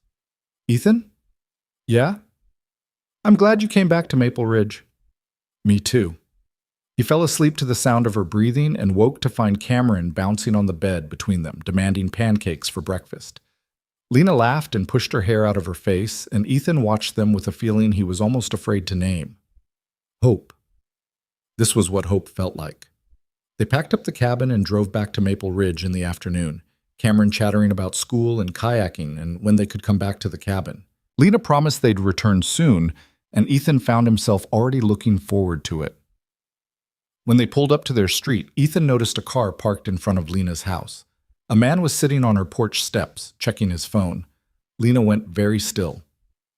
That's Marcus. Who's Marcus? My ex. Her voice was tight. The one I told you about. The man stood up as they approached, a smile spreading across his face. He was tall and good-looking in the way of men who spent a lot of time at the gym and in front of mirrors. His clothes were expensive, his hair artfully messy, and when he waved at Lena, there was a confidence in the gesture that immediately set Ethan's teeth on edge. This is going to be fun, Lena muttered, unbuckling her seatbelt. Ethan touched her arm. You want me to stay? She looked at him, something unreadable in her expression. Yeah, I do. They got out of the car together, Cameron trailing behind with his backpack. Marcus's smile widened when he saw them. Lena, it's been too long. His eyes flicked to Ethan, assessing. I didn't know you had company. What are you doing here, Marcus? Lena's voice was cool, controlled. I was in the area and thought I'd stop by. See how you're doing. Maybe take you to dinner. He said it casually, like showing up unannounced at your ex-girlfriend's house was perfectly normal. I'm busy. I can see that. Marcus's gaze shifted to Cameron, then back to Ethan. New boyfriend? That's none of your business. Fair enough. Marcus held up his hands in mock surrender. Look, I'm not here to cause trouble. I just wanted to talk, 5 minutes. That's all I'm asking. Lena hesitated, and Ethan could see the conflict in her face, part of her wanting to send Marcus away, part of her too polite to make a scene. Cameron and I will head inside, Ethan said quietly. Take your time. He guided Cameron across the street to their house, but he didn't go in. Instead, he stood on his porch, watching, making sure Lena was okay, making sure Marcus kept his distance, making sure she knew he was there if she needed him. From across the street, Ethan could see the tension in Lena's shoulders as she stood facing Marcus on her porch. Cameron tugged at his hand, asking about a snack, but Ethan's attention was locked on the scene unfolding in front of Lena's house. Daddy, I'm hungry. I know, buddy. Go inside and wash your hands. I'll be right there. Cameron hesitated, following his father's gaze across the street. Is Miss Lena okay? She's fine. Go on. Ethan waited until Cameron disappeared into the house before taking a few steps closer to the edge of his porch. He couldn't hear what Marcus was saying, but he could read the body language, the way Marcus leaned in too close, the casual hand on Lena's arm that she immediately shrugged off, the smile that didn't reach his eyes. Lena's posture was rigid, her arms crossed defensively across her chest. She shook her head at something Marcus said, took a step back toward her front door. But Marcus followed, closing the distance she'd created, his voice rising just enough that Ethan caught fragments. Come on, Lena. Just being dramatic. We were good together. Ethan's jaw tightened. He was already moving down his porch steps when he saw Lena's hand come up, palm out, a clear stop signal. Her voice carried across the street, sharp and final. I said, no, Marcus, I need you to leave. I drove 2 hours to see you. I didn't ask you to do that. You could at least hear me out. I don't owe you anything. Marcus's expression shifted, the charming smile slipping into something harder. That's not how I remember it. I seem to recall you owing me quite a bit, actually. All those months I supported you while you were getting your practice started, the rent I helped with. I paid you back every cent. Money, sure. But what about... Excuse me. Ethan's voice cut across the conversation as he crossed the street. Both Lena and Marcus turned to look at him. Everything okay here? Marcus's eyes narrowed. We're having a private conversation. Doesn't look very private. Ethan stopped beside Lena, close enough that their shoulders almost touched. Lena, you good? She looked at him, relief flickering across her face. Yeah. Marcus was just leaving. Actually, I wasn't finished. Yeah, you were. Ethan's voice was calm but carried an edge that came from years of command presence in the military. The lady asked you to leave, so you're going to get in your car and drive back to wherever you came from. Marcus laughed, but it was forced. And who are you exactly? The new boyfriend? Let me guess, small-town hero type. Probably thinks he's... I'm the neighbor, Ethan said evenly. And I'm asking politely. Once. Leave. Something in Ethan's tone must have registered because Marcus took a step back, hands raised in mock surrender. Fine. Whatever. This is ridiculous anyway. He looked at Lena. When you're ready to have an actual adult conversation, you know where to find me. Don't hold your breath, Lena said. Marcus shot Ethan one more assessing look, then headed to his car, a sleek BMW that screamed money and ego. He peeled out of the driveway with more speed than necessary, tires squealing as he turned onto the main road. The silence that followed felt heavy. Thank you, Lena said quietly. You didn't have to do that. I know, but I wanted to. Ethan turned to face her fully. You okay? Yeah, just shaken. I haven't seen him in almost a year. I thought he'd moved on. What did he want? The same thing he always wants, control. He can't stand that I'm doing fine without him, that I built a life here that doesn't include him. She wrapped her arms around herself.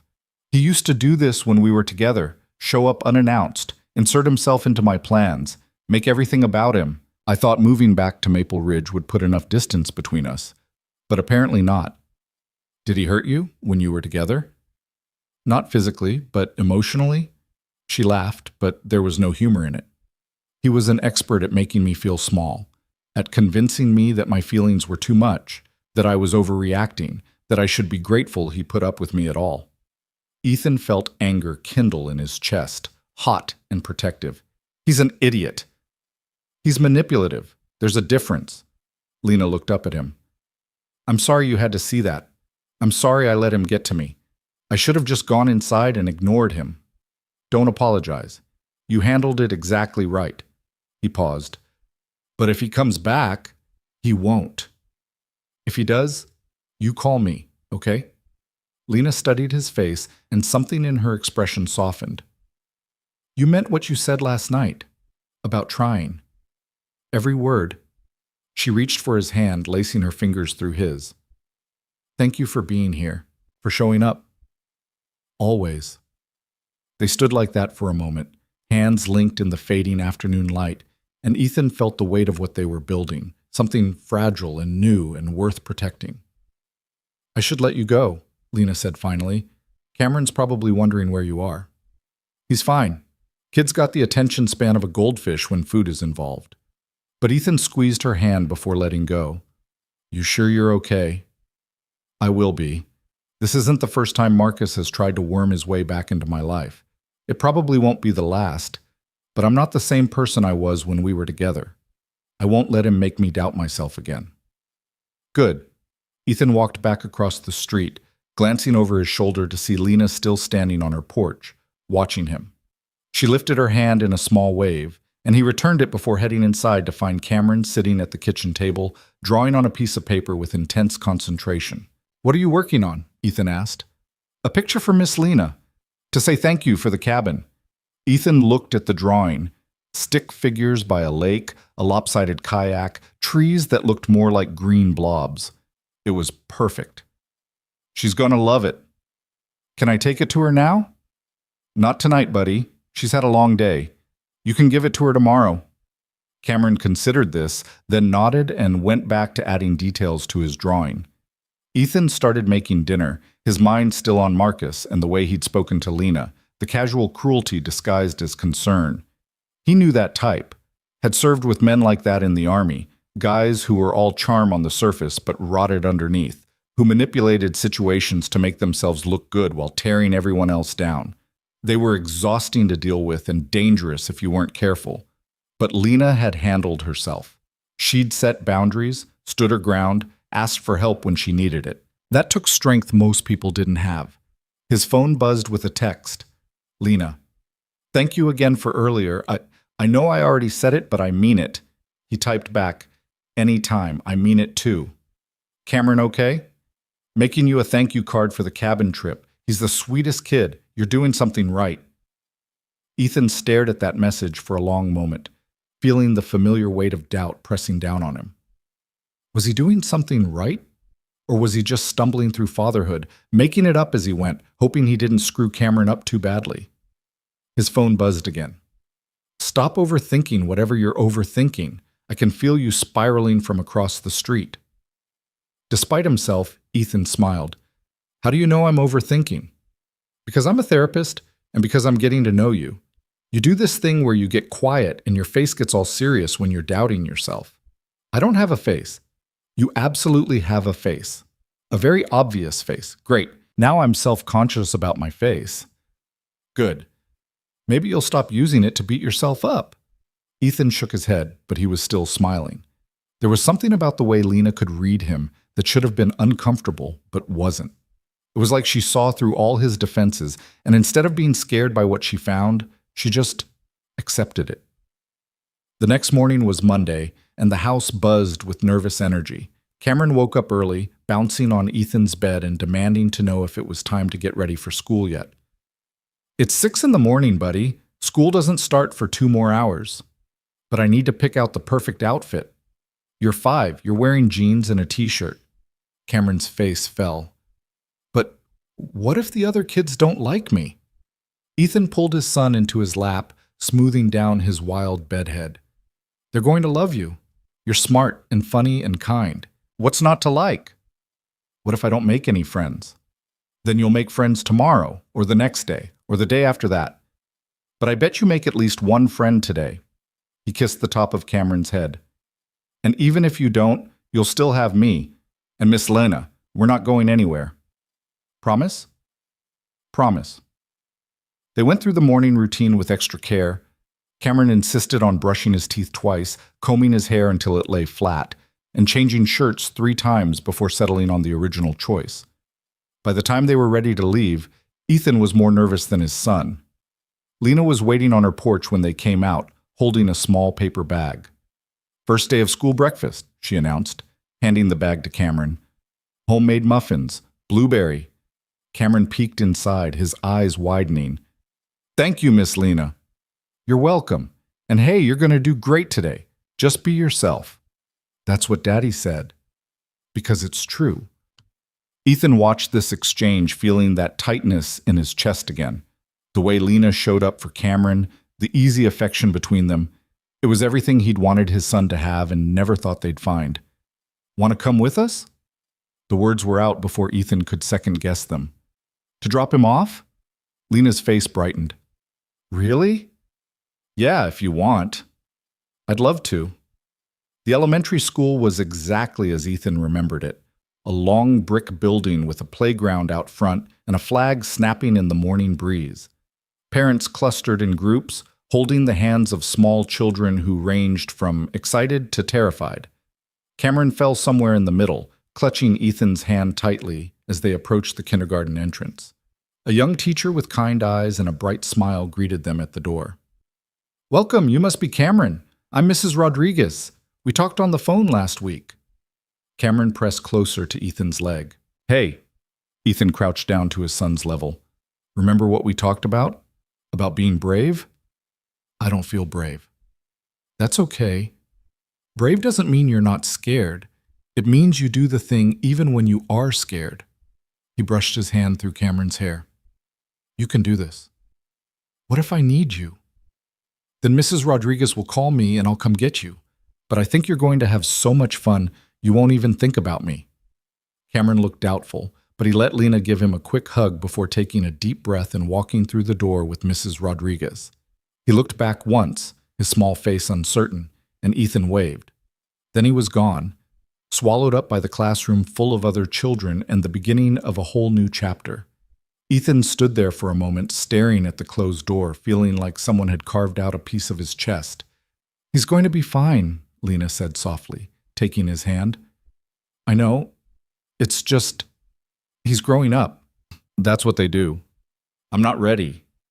No parent ever is. They walked back to the car in silence, and Ethan tried to shake off the melancholy that had settled over him. This was a good thing. Cameron was starting school, making friends, building a life here.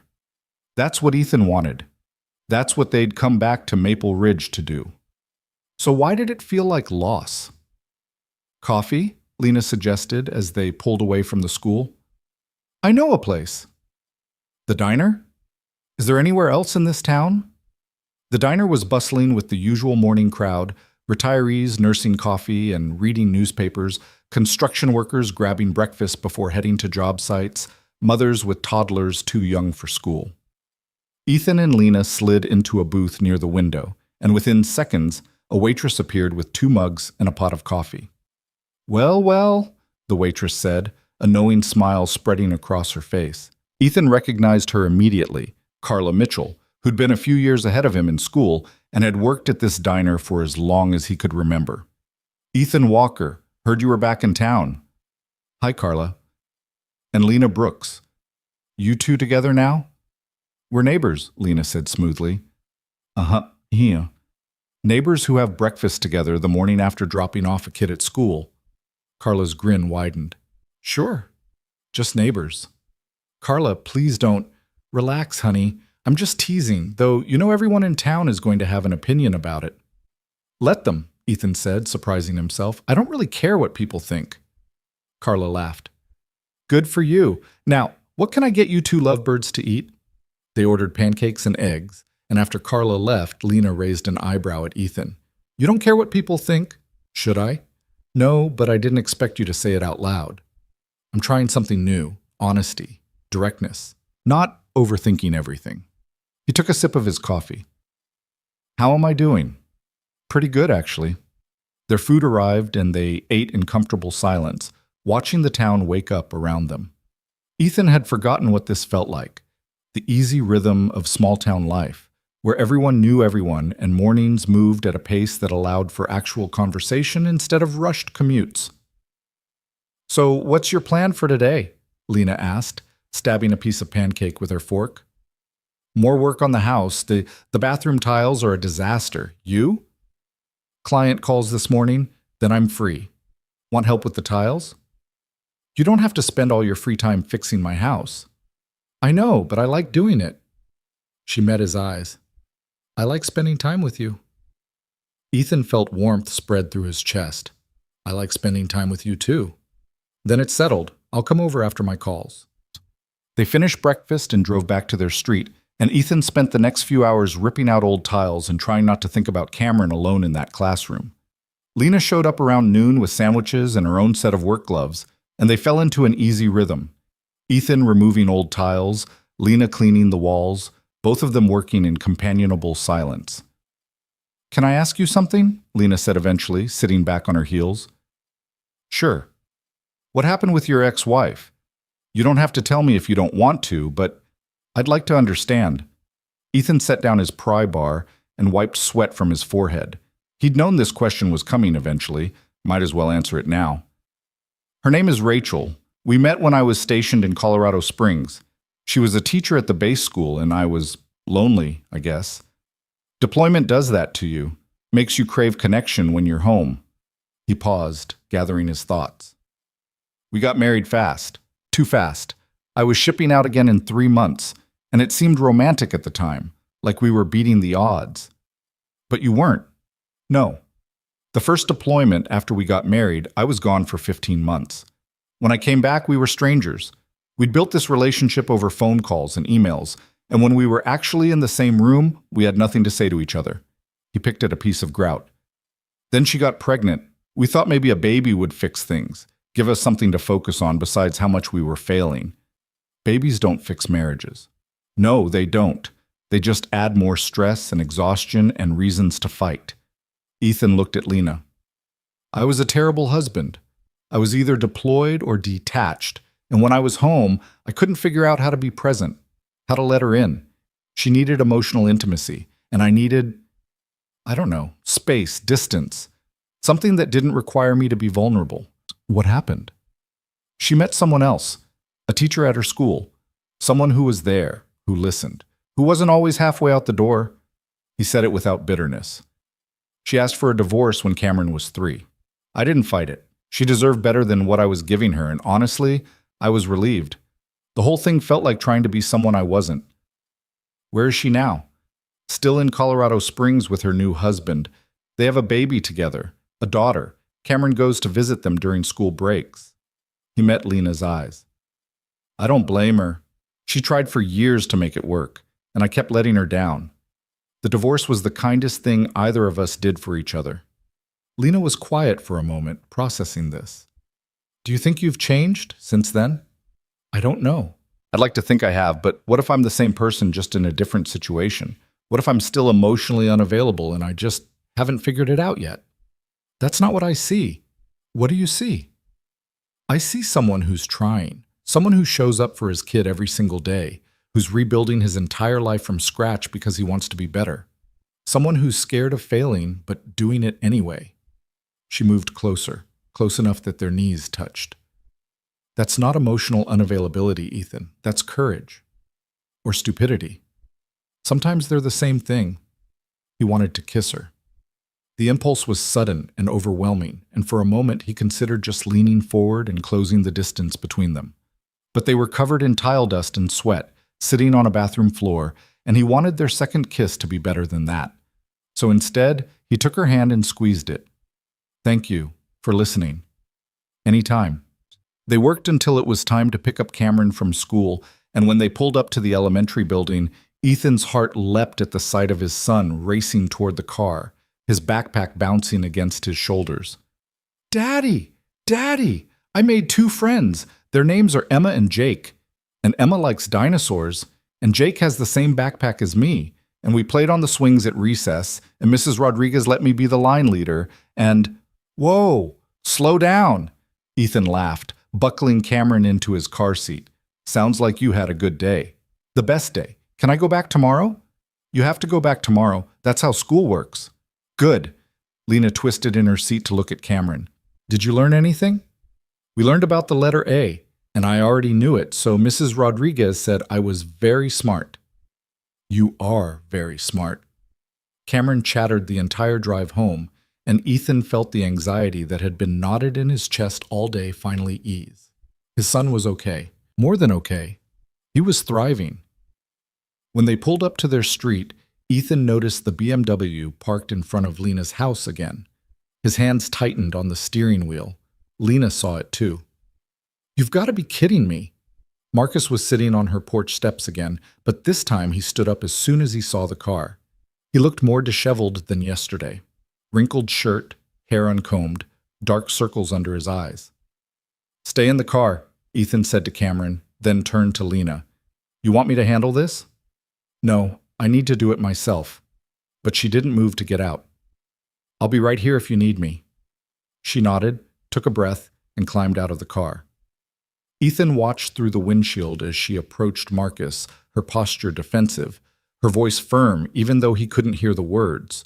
Marcus gestured wildly, his voice rising, and Ethan's hand moved to the door handle. "Stay calm," he muttered to himself. "Let her handle it." But when Marcus grabbed Lena's arm, not violently, but with enough force to pull her closer, Ethan was out of the car in an instant. "Daddy, what's happening?" Cameron's voice was worried. "Stay here. Lock the doors." Ethan crossed the street in long strides, his military training kicking in, assess the threat, control the situation, protect the objective. Marcus still had his hand on Lena's arm, his face too close to hers, his voice a harsh whisper that Ethan couldn't quite make out. "Let her go." Ethan's voice was low and dangerous. Marcus released Lena immediately, stepping back with his hands raised. "We're just talking."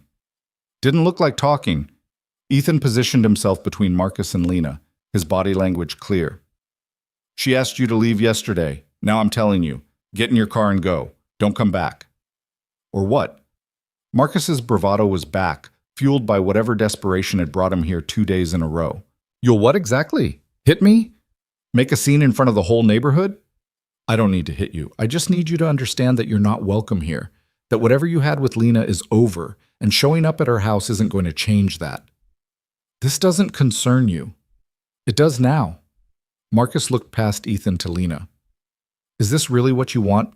Some broken-down soldier with a kid? I can give you so much more." "Stop." Lena's voice cut through the air like a knife. She stepped around Ethan, her eyes blazing. "You don't get to do this, Marcus. You don't get to show up here and act like you have any claim on me. You don't get to grab me or manipulate me or make me feel guilty for moving on." Her voice was shaking, but not with fear, with anger. "I spent 3 years letting you make me feel small. I'm done with that. I'm done with you." "Lena, you're not thinking clearly." "I'm thinking more clearly than I have in years. And what I'm thinking is that you need to leave and never come back. If you show up here again, I'm calling the police." Marcus's face twisted into something ugly. "You're making a mistake." "The only mistake I made was wasting 3 years on you. Now go." For a moment, Ethan thought Marcus might push back, might escalate the situation into something physical, but something in Lena's expression, the absolute finality of it, must have gotten through because Marcus shook his head, muttered something under his breath, and stalked to his car. He peeled out of the driveway with even more speed than yesterday, and the silence he left behind felt profound. Lena stood very still, her arms wrapped around herself, her breathing uneven. Ethan moved to her side, not touching her, but close enough to offer support if she needed it. "Are you okay?" he asked quietly.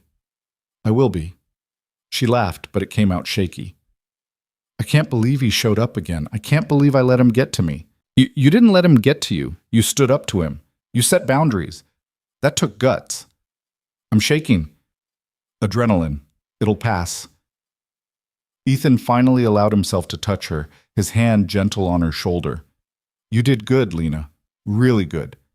She turned to look at him, and there were tears in her eyes. "Thank you for being here, for backing me up. Always."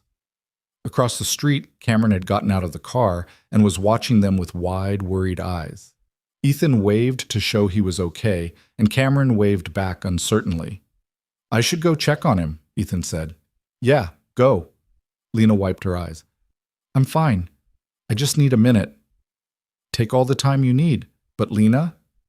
He waited until she met his eyes. "If he comes back, you call me immediately. Don't try to handle it alone, okay?" "Okay." Ethan walked back across the street, and Cameron immediately latched onto his leg.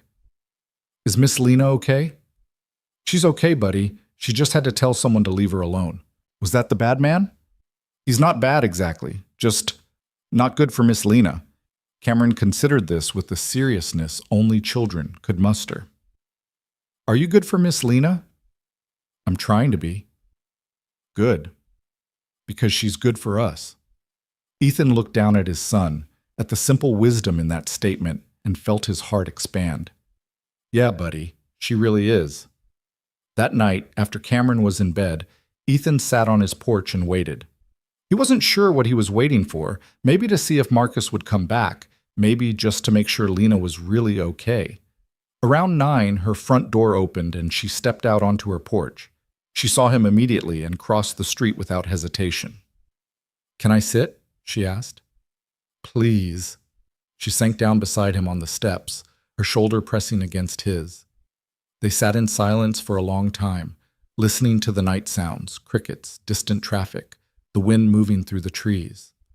I meant what I said, Lena finally spoke, about being done with him. I'm not going to let Marcus back into my life in any capacity, not as a friend, not as anything. Good. But I need you to understand something. She turned to face him. I'm not fragile. I don't need you to rescue me or protect me from my past. What I need is a partner. Someone who trusts me to handle my own battles but shows up anyway, just in case. That's what I was trying to do. I know, and you did it perfectly. I just wanted to make sure we're clear. She took his hand. I can take care of myself, Ethan, but it's nice to know I don't have to. You don't. Not anymore. She leaned her head on his shoulder, and they sat like that until the porch light across the street went off, and the neighborhood settled into sleep. When Lena finally went home, Ethan stayed outside a little longer, thinking about strength and vulnerability and what it meant to show up for someone. He thought about Cameron's question, "Are you good for Miss Lena?" and made himself a promise. He would be. Whatever it took, he would be the kind of man who deserved the trust Lena was placing in him. He would show up. He would be honest. He would try. And maybe, just maybe, that would be enough. The weeks that followed settled into something Ethan had never experienced before, a rhythm that felt sustainable, a life that didn't require constant vigilance or bracing for the next crisis. Cameron thrived in kindergarten, coming home each day with stories about his friends and new things he'd learned. The house slowly transformed under Ethan's hands, room by room, from a collection of memories into an actual home. And Lena became as much a part of their daily life as breakfast or bedtime routines. She showed up in small ways that mattered. Coffee on mornings when Ethan looked particularly tired. Picking Cameron up from school when a job interview ran late. Sitting on the porch after dark, talking about everything and nothing while the neighborhood slept around them. It was easy, too easy, and that scared Ethan more than he wanted to admit. You're doing it again, Lena said one evening in late October. They were painting the living room together, Cameron already asleep upstairs, and Ethan had gone quiet for the past 20 minutes. Doing what? Overthinking. I can actually see the gears turning in your head. She set down her paint roller. What's going on? Ethan climbed down from the ladder, wiping his hands on a rag. I got a call today from a construction company in Albany. Okay. What kind of call? They're looking for a project manager, someone with leadership experience and technical skills. The pay is good, really good, almost double what I'd make working local construction here. Lena's expression didn't change, but something shifted in her eyes. That's a great opportunity. It's 2 hours away. I'd have to relocate. Take Cameron with me, start over again somewhere new. He paused. Or I could commute. Leave Monday morning, come back Friday night. But that would mean being away from Cameron most of the week. Yeah. What did you tell them? That I'd think about it. That I needed to talk to some people first. He met her eyes. I needed to talk to you. Lena was quiet for a long moment, and Ethan could see her processing this, working through the implications. When she finally spoke, her voice was carefully controlled. Is this what you want? The job? I don't know. Part of me thinks it would be stupid to turn down that kind of money and opportunity. I could set Cameron up for college, fix everything that's wrong with this house, actually build some financial security for once in my life. And the other part? The other part thinks that being present matters more than money. That Cameron needs stability more than he needs a college fund right now. That starting over again, leaving the life we're building here, might break something we can't fix. What about us? Lena asked quietly. Where do I fit into this decision? It was the question Ethan had been avoiding, the one that made this whole thing so complicated. I don't want to lose you, but I also don't want to be the guy who turns down a career opportunity because of a relationship that's only a few weeks old. That feels reckless, unfair to both of us. What if this doesn't work out between us? What if 6 months from now we realize we're not compatible and I've given up a job that could have changed our lives? Lena set down her paintbrush and walked over to where he stood. Ethan, I need you to be really honest with me right now. Not careful, not diplomatic, honest. Do you want this job? He thought about it, really thought about it. The money was tempting, the career advancement even more so. But when he pictured himself in Albany, managing construction crews and living in some apartment during the week, all he felt was tired. No, he said finally. I don't. I want to be here. I want to coach Cameron's Little League team and help Lena fix her porch and know my neighbors' names. I want a life that's small and present, not big and absent. Then why are you even considering it? Because I'm scared that wanting those things makes me weak. That choosing a smaller life means I'm settling, giving up, not living up to my potential. Or maybe, Lena said gently, it means you're finally figuring out what actually matters to you. Not what you think you should want, but what you really want. Ethan looked at her, really looked at her.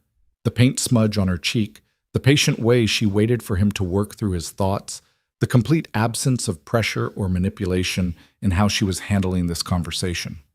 I want this, he said, this life, this town, you. Cameron happy and settled, all of it, even if it's not the big impressive life I thought I was supposed to have. Then tell Albany no. Just like that? Just like that. She took his hand. Ethan, I told you I won't cage your dreams. If you really wanted that job, I'd support you.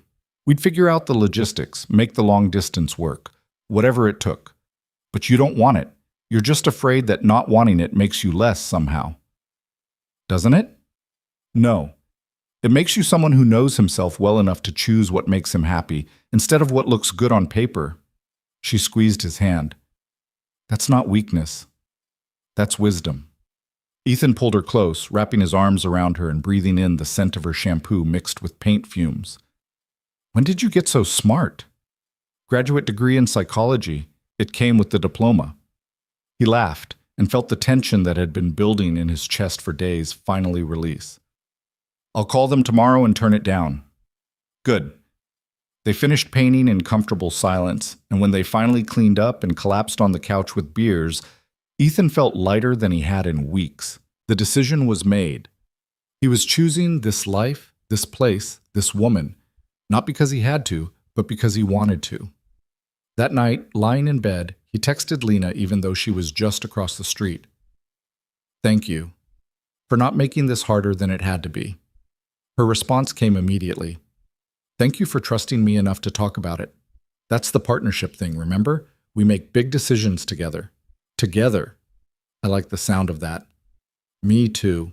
Now, go to sleep. Cameron's going to wake you up at the crack of dawn asking about pancakes. How do you know that? Because he does it every Saturday. I can hear him bouncing on your bed from across the street. Ethan smiled and set his phone down. She was right about all of it. The next morning, he called Albany and politely declined their offer. The recruiter sounded disappointed but understanding, and when Ethan hung up, he felt nothing but relief. Cameron did indeed wake him up asking about pancakes, and they spent the morning at the farmer's market with Lena, buying fresh produce and watching Cameron charm every vendor with his enthusiasm. At the bakery stand, the owner, Mrs. Patterson, who'd known Ethan since he was in diapers, pulled him aside. You and Lena Brooks, she said, not quite a question. Yeah, Ethan said, not bothering to hide it. Me and Lena. Good. She's a sweet girl. Deserves someone who'll treat her right. I'm trying. You're doing more than trying. I've seen the way you look at her, like she hung the moon. Mrs. Patterson smiled. Your mother would have approved. The comment caught Ethan off guard, emotion swelling unexpectedly in his throat. You think so? I know so. She always wanted you to find someone who made you happy. Someone real. She patted his arm. You found her. Later that afternoon, while Cameron napped, Ethan sat on the porch with his laptop and started looking into local opportunities. He didn't need the big job in Albany. What he needed was steady work that let him be present for his son and build something sustainable here in Maple Ridge. He found a posting for a facilities manager at the county hospital. Not glamorous, but decent pay and benefits, normal hours, and the kind of work he could do in his sleep after years of military logistics. He sent in an application without overthinking it. 2 days later, they called him for an interview. The interview went well. The hospital administrator was a veteran herself, and when she saw Ethan's service record, her whole demeanor softened. They talked about leadership and problem solving and the challenges of maintaining aging infrastructure on a limited budget. By the end of the hour, she was walking him through the facility and introducing him to the maintenance staff. When can you start? She asked as they returned to her office. You're offering me the job? Unless you want me to make you sweat through a second interview? She smiled. You're overqualified for this position, Mr. Walker. But something tells me you're not looking for the biggest opportunity. You're looking for the right one. Yes, ma'am. Then it's yours if you want it. Ethan felt something settle in his chest, a sense of rightness he hadn't felt in years. I want it. He started the following Monday and quickly discovered that he was good at the work, not just competent, but genuinely skilled at managing the complexity of keeping a hospital running smoothly. The maintenance staff respected his military background and direct communication style. The administration appreciated his ability to solve problems without drama or excuses. And most importantly, he was home every evening in time to pick up Cameron from school. Lena noticed the change in him immediately. You look happy, she said one evening while they were making dinner together in Ethan's kitchen. Cameron was in the living room building an elaborate tower out of blocks. I'm happy. The job is good. Cameron settled. You're here. He looked at her. Everything I wanted is right here. That's a dangerous thing to say. What if it all falls apart? Then we'll deal with it. Together. He kissed her forehead. I'm not scared of the future anymore. Not when you're in it. Lena smiled, but there was something uncertain in her expression. Can I ask you something? Always. Where's this going? Us, I mean. She stirred the pasta sauce, not looking at him. I know we said no promises, no pressure, but I need to know if you're thinking long-term or if this is just Lena. He turned her to face him. I'm not good with words or grand gestures, but I'm all in, completely. I'm thinking long-term. I'm thinking about Cameron calling you more than just Miss Lena someday. I'm thinking about a future where you're not just across the street, but right here, in this house, in this life. Her eyes widened. Are you saying that? I'm saying I love you. I'm saying I want to build a life with you. Not someday, not eventually, but now. Starting now. He cupped her face in his hands. I know it's fast. I know we're still figuring things out. But I've never been more sure of anything. Lena's eyes filled with tears. I love you too. I've been trying not to say it because I didn't want to scare you off. But I love you, Ethan. I love Cameron. I love this messy, complicated, beautiful thing we're building. He kissed her then, deep and certain, and felt something fundamental shift inside him. This was what he'd been missing his whole life. Not passion or excitement or the rush of something new, but this steady, solid certainty that he'd found his person. When they pulled apart, Cameron was standing in the doorway, clutching his stuffed elephant. Are you and Miss Lena getting married? He asked with the blunt directness of a 5-year-old. Ethan laughed. We're working on it, buddy. Good. I like her. Cameron turned to Lena. Can you read me a story tonight? I would love to. That night, after Cameron was asleep and the dishes were done, Ethan and Lena sat on the porch swing he'd finally gotten around to hanging. The November air was cold, but they were wrapped in blankets, her head on his shoulder, watching the stars appear one by one. My lease is up in January, Lena said quietly. Okay. I was thinking about not renewing it. Ethan's heart skipped. Yeah? Yeah, I was thinking maybe it's time for a change. Maybe it's time to stop living across the street and start living here. With you and Cameron, if you want that. Are you asking to move in with me? I'm saying I want to be part of your everyday life, not just the parts you invite me into. I want to wake up here and fall asleep here and be a real presence in Cameron's life. She lifted her head to look at him. But only if you're ready for that. Only if it's what you want. It's what I want, Ethan said immediately. It's exactly what I want. Even though it's fast? Especially because it's fast. I've spent too much of my life being careful and holding back and trying not to want things too much. I'm done with that. I want you here. I want us to be a family. Lena smiled, bright enough to rival the stars. Okay then, I'll tell my landlord I'm not renewing. Okay then. They sat in silence for a while, both processing the enormity of what they'd just decided. Moving in together wasn't just about sharing space. It was about commitment, about choosing each other intentionally, about building something that couldn't be easily undone. We should tell Cameron, Lena said. Make sure he's okay with it. He's been asking when you're going to move in for the past 2 weeks. I think he'll be thrilled. They told Cameron the next morning at breakfast. He looked up from his cereal, processing this information with his usual seriousness, then broke into a huge grin. Does this mean you'll be here every day? He asked Lena. Every day. Even in the mornings? Even in the mornings. Can you make your special pancakes all the time? Within reason. Cameron threw his arms around her neck. This is the best news ever. Over his head, Lena met Ethan's eyes, and the look that passed between them was pure joy.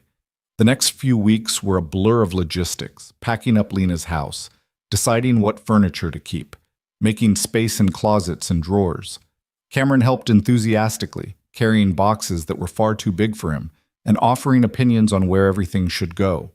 By Christmas, Lena was fully moved in, and the house felt complete in a way it never had before. They decorated together, stringing lights on the porch, and putting up a tree that Cameron insisted had to be the biggest one they could find. Lena's therapy practice transitioned smoothly to the upstairs guest room that became her office, and Ethan got used to the sound of her voice through the walls during client sessions. It wasn't always perfect. They had disagreements about parenting styles and how to load the dishwasher and whether the thermostat should be set to 68 or 70. But they talked through every conflict, compromised when necessary, and never let resentment fester.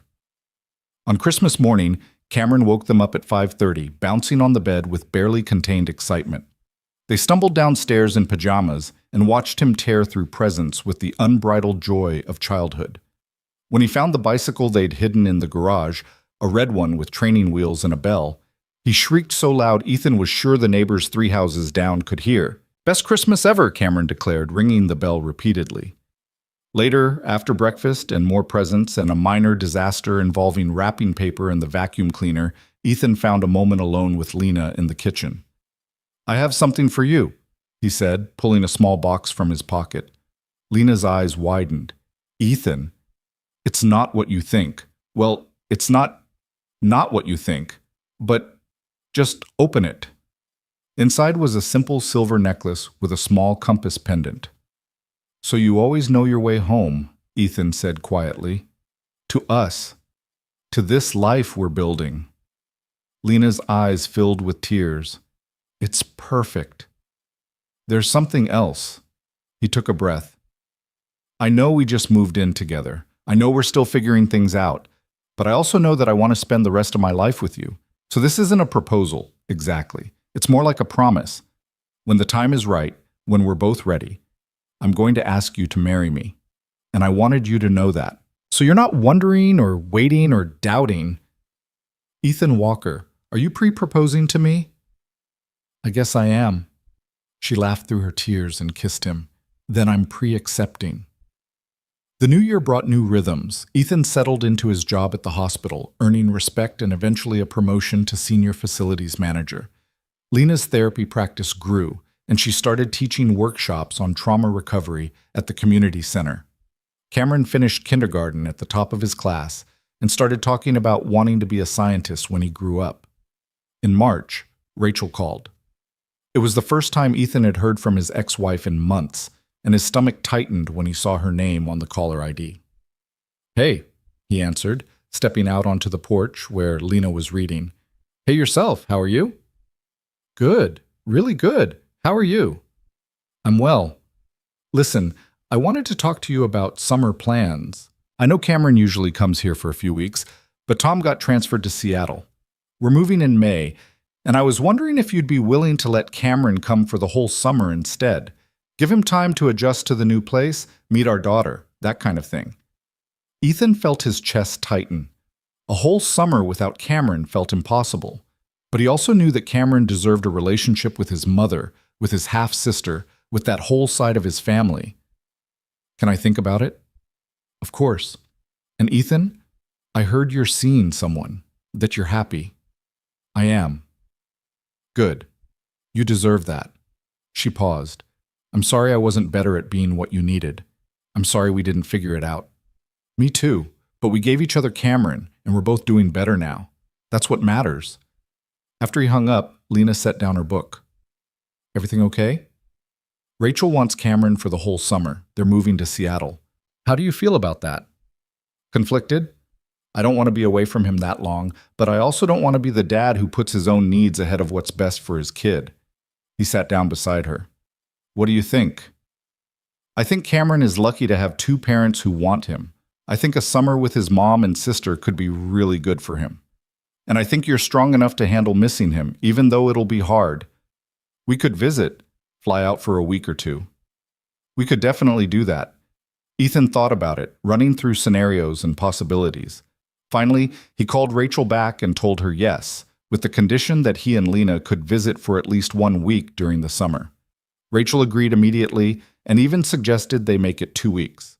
When he told Cameron about the plan, framing it as an adventure rather than a separation, his son's face lit up. I get to fly on a plane? And see baby Lily? And go to Seattle? All of that. Will you be sad without me? Ethan pulled him into a hug. I'll miss you every single day. But I'll also be so excited for you to have this adventure. And I'll call you every night to hear about what you did. Promise? Promise. In June, they took Cameron to the airport and watched him walk through security with Rachel, his little backpack bouncing with each step. He turned back once to wave, a huge grin on his face, and then he was gone. The house felt too quiet without him. Ethan wandered from room to room that first evening, touching Cameron's toys and books, feeling the absence like a physical weight. Come here, Lena said, pulling him down onto the couch. I know this is hard, but he's going to be fine, and so are we. I know, it just feels wrong, like something's missing. Something is missing, but it's temporary, and while he's gone, we get to remember what it's like to be just us. She kissed him softly. There's value in that, too. She was right. The summer became its own kind of gift. Mornings sleeping in, spontaneous day trips to the lake, quiet dinners without negotiations about vegetables. They visited Cameron twice, once in July and again in August, and each time he was bursting with stories about Seattle and his baby sister and the things he'd discovered. When they picked him up at the airport in late August, he ran into Ethan's arms and held on tight. I missed you so much, Daddy. I missed you too, buddy, so much. But I had the best summer. Mommy and Tom took me to see the ocean, and I learned how to swim, and baby Lily smiled at me, and Ethan listened to the endless chatter and felt his heart expand. This was what co-parenting could look like when everyone put the child first. Not perfect, not without sacrifice, but functional and loving and good enough. That night, after Cameron was asleep, Lena found Ethan on the porch swing. You okay? She asked. Better than okay. I was thinking about us, about Cameron, about this life we've built. And I don't want to wait anymore. He pulled out a small velvet box, the one he'd been carrying in his pocket for the past 3 months, waiting for the right moment. When he opened it, the diamond caught the porch light and threw tiny rainbows across Lena's face. I know I already pre-proposed, but I want to make it official. He slid off the swing and onto one knee. Lena Brooks, will you marry me? Will you be my wife and Cameron's mom and my partner in all of this? Will you choose this messy, complicated, beautiful life with us? Lena was crying, but she was also smiling wider than Ethan had ever seen. Yes, yes, absolutely yes. He slipped the ring onto her finger and kissed her, and somewhere in the house, Cameron called out, Daddy? Miss Lena? What's happening? They pulled apart, laughing, and Lena called back, "We're getting married, sweetie. Finally." Cameron's voice was muffled but enthusiastic. "Can I be in the wedding?" "You're going to be the most important person in the wedding," Ethan called back. They got married in October, exactly 1 year after Ethan had first come home to Maple Ridge. It was a small ceremony in the backyard, the same backyard where Cameron's repaired swing set stood, where they'd spent countless evenings watching the sunset. Cameron walked Lena down the aisle, his little suit perfectly pressed, his smile brighter than the autumn sun. Mrs. Chen officiated, having gotten ordained online specifically for the occasion. Half the town showed up, including Carla from the diner and Mrs. Patterson from the farmer's market and Ethan's old Little League coach. They'd all watched this love story unfold in real time, and they celebrated it like it was their own victory. When Ethan and Lena exchanged vows, he spoke from the heart. "I came back to Maple Ridge broken and lost, trying to figure out how to be a father and a man worth knowing. You showed me that I didn't have to be perfect, I just had to be present. You showed me what love looks like when it's steady and chosen and real. You showed me home." His voice cracked. "I choose you, Lena. Every day, for the rest of my life, I choose you." Lena's vows were simpler but no less powerful. "I choose you too. Through the hard days and the easy ones, through the doubt and the certainty, through all of it. I choose this life we're building, one day at a time." When they kissed, Cameron cheered louder than anyone, and the assembled crowd erupted in applause. At the reception, Ethan danced with his new wife under string lights and stars, Cameron asleep on a pile of coats inside the house. He thought about the journey that had brought him here, the failures and the hard lessons, the courage it had taken to come home, the risk of letting someone in. "What are you thinking about?" Lena asked, her head on his shoulder. "How lucky I am. How close I came to missing all of this because I was too scared to try." "But you did try. That's what matters. We both tried." "Yeah," she said softly. "We did." The music played on, and they swayed together in the cool October night, surrounded by community and family and love. Ethan looked up at the stars, the same stars he'd watched from this yard as a kid, the same stars that had guided him through deployments and doubt and the long road home, and felt at peace. He wasn't the soldier he'd been, or the husband he'd failed to be.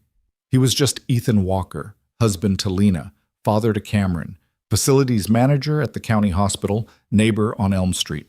It wasn't the life he'd planned. It was better, because it was real, because it was chosen.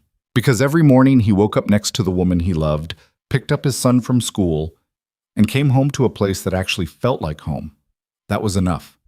More than enough. That was everything.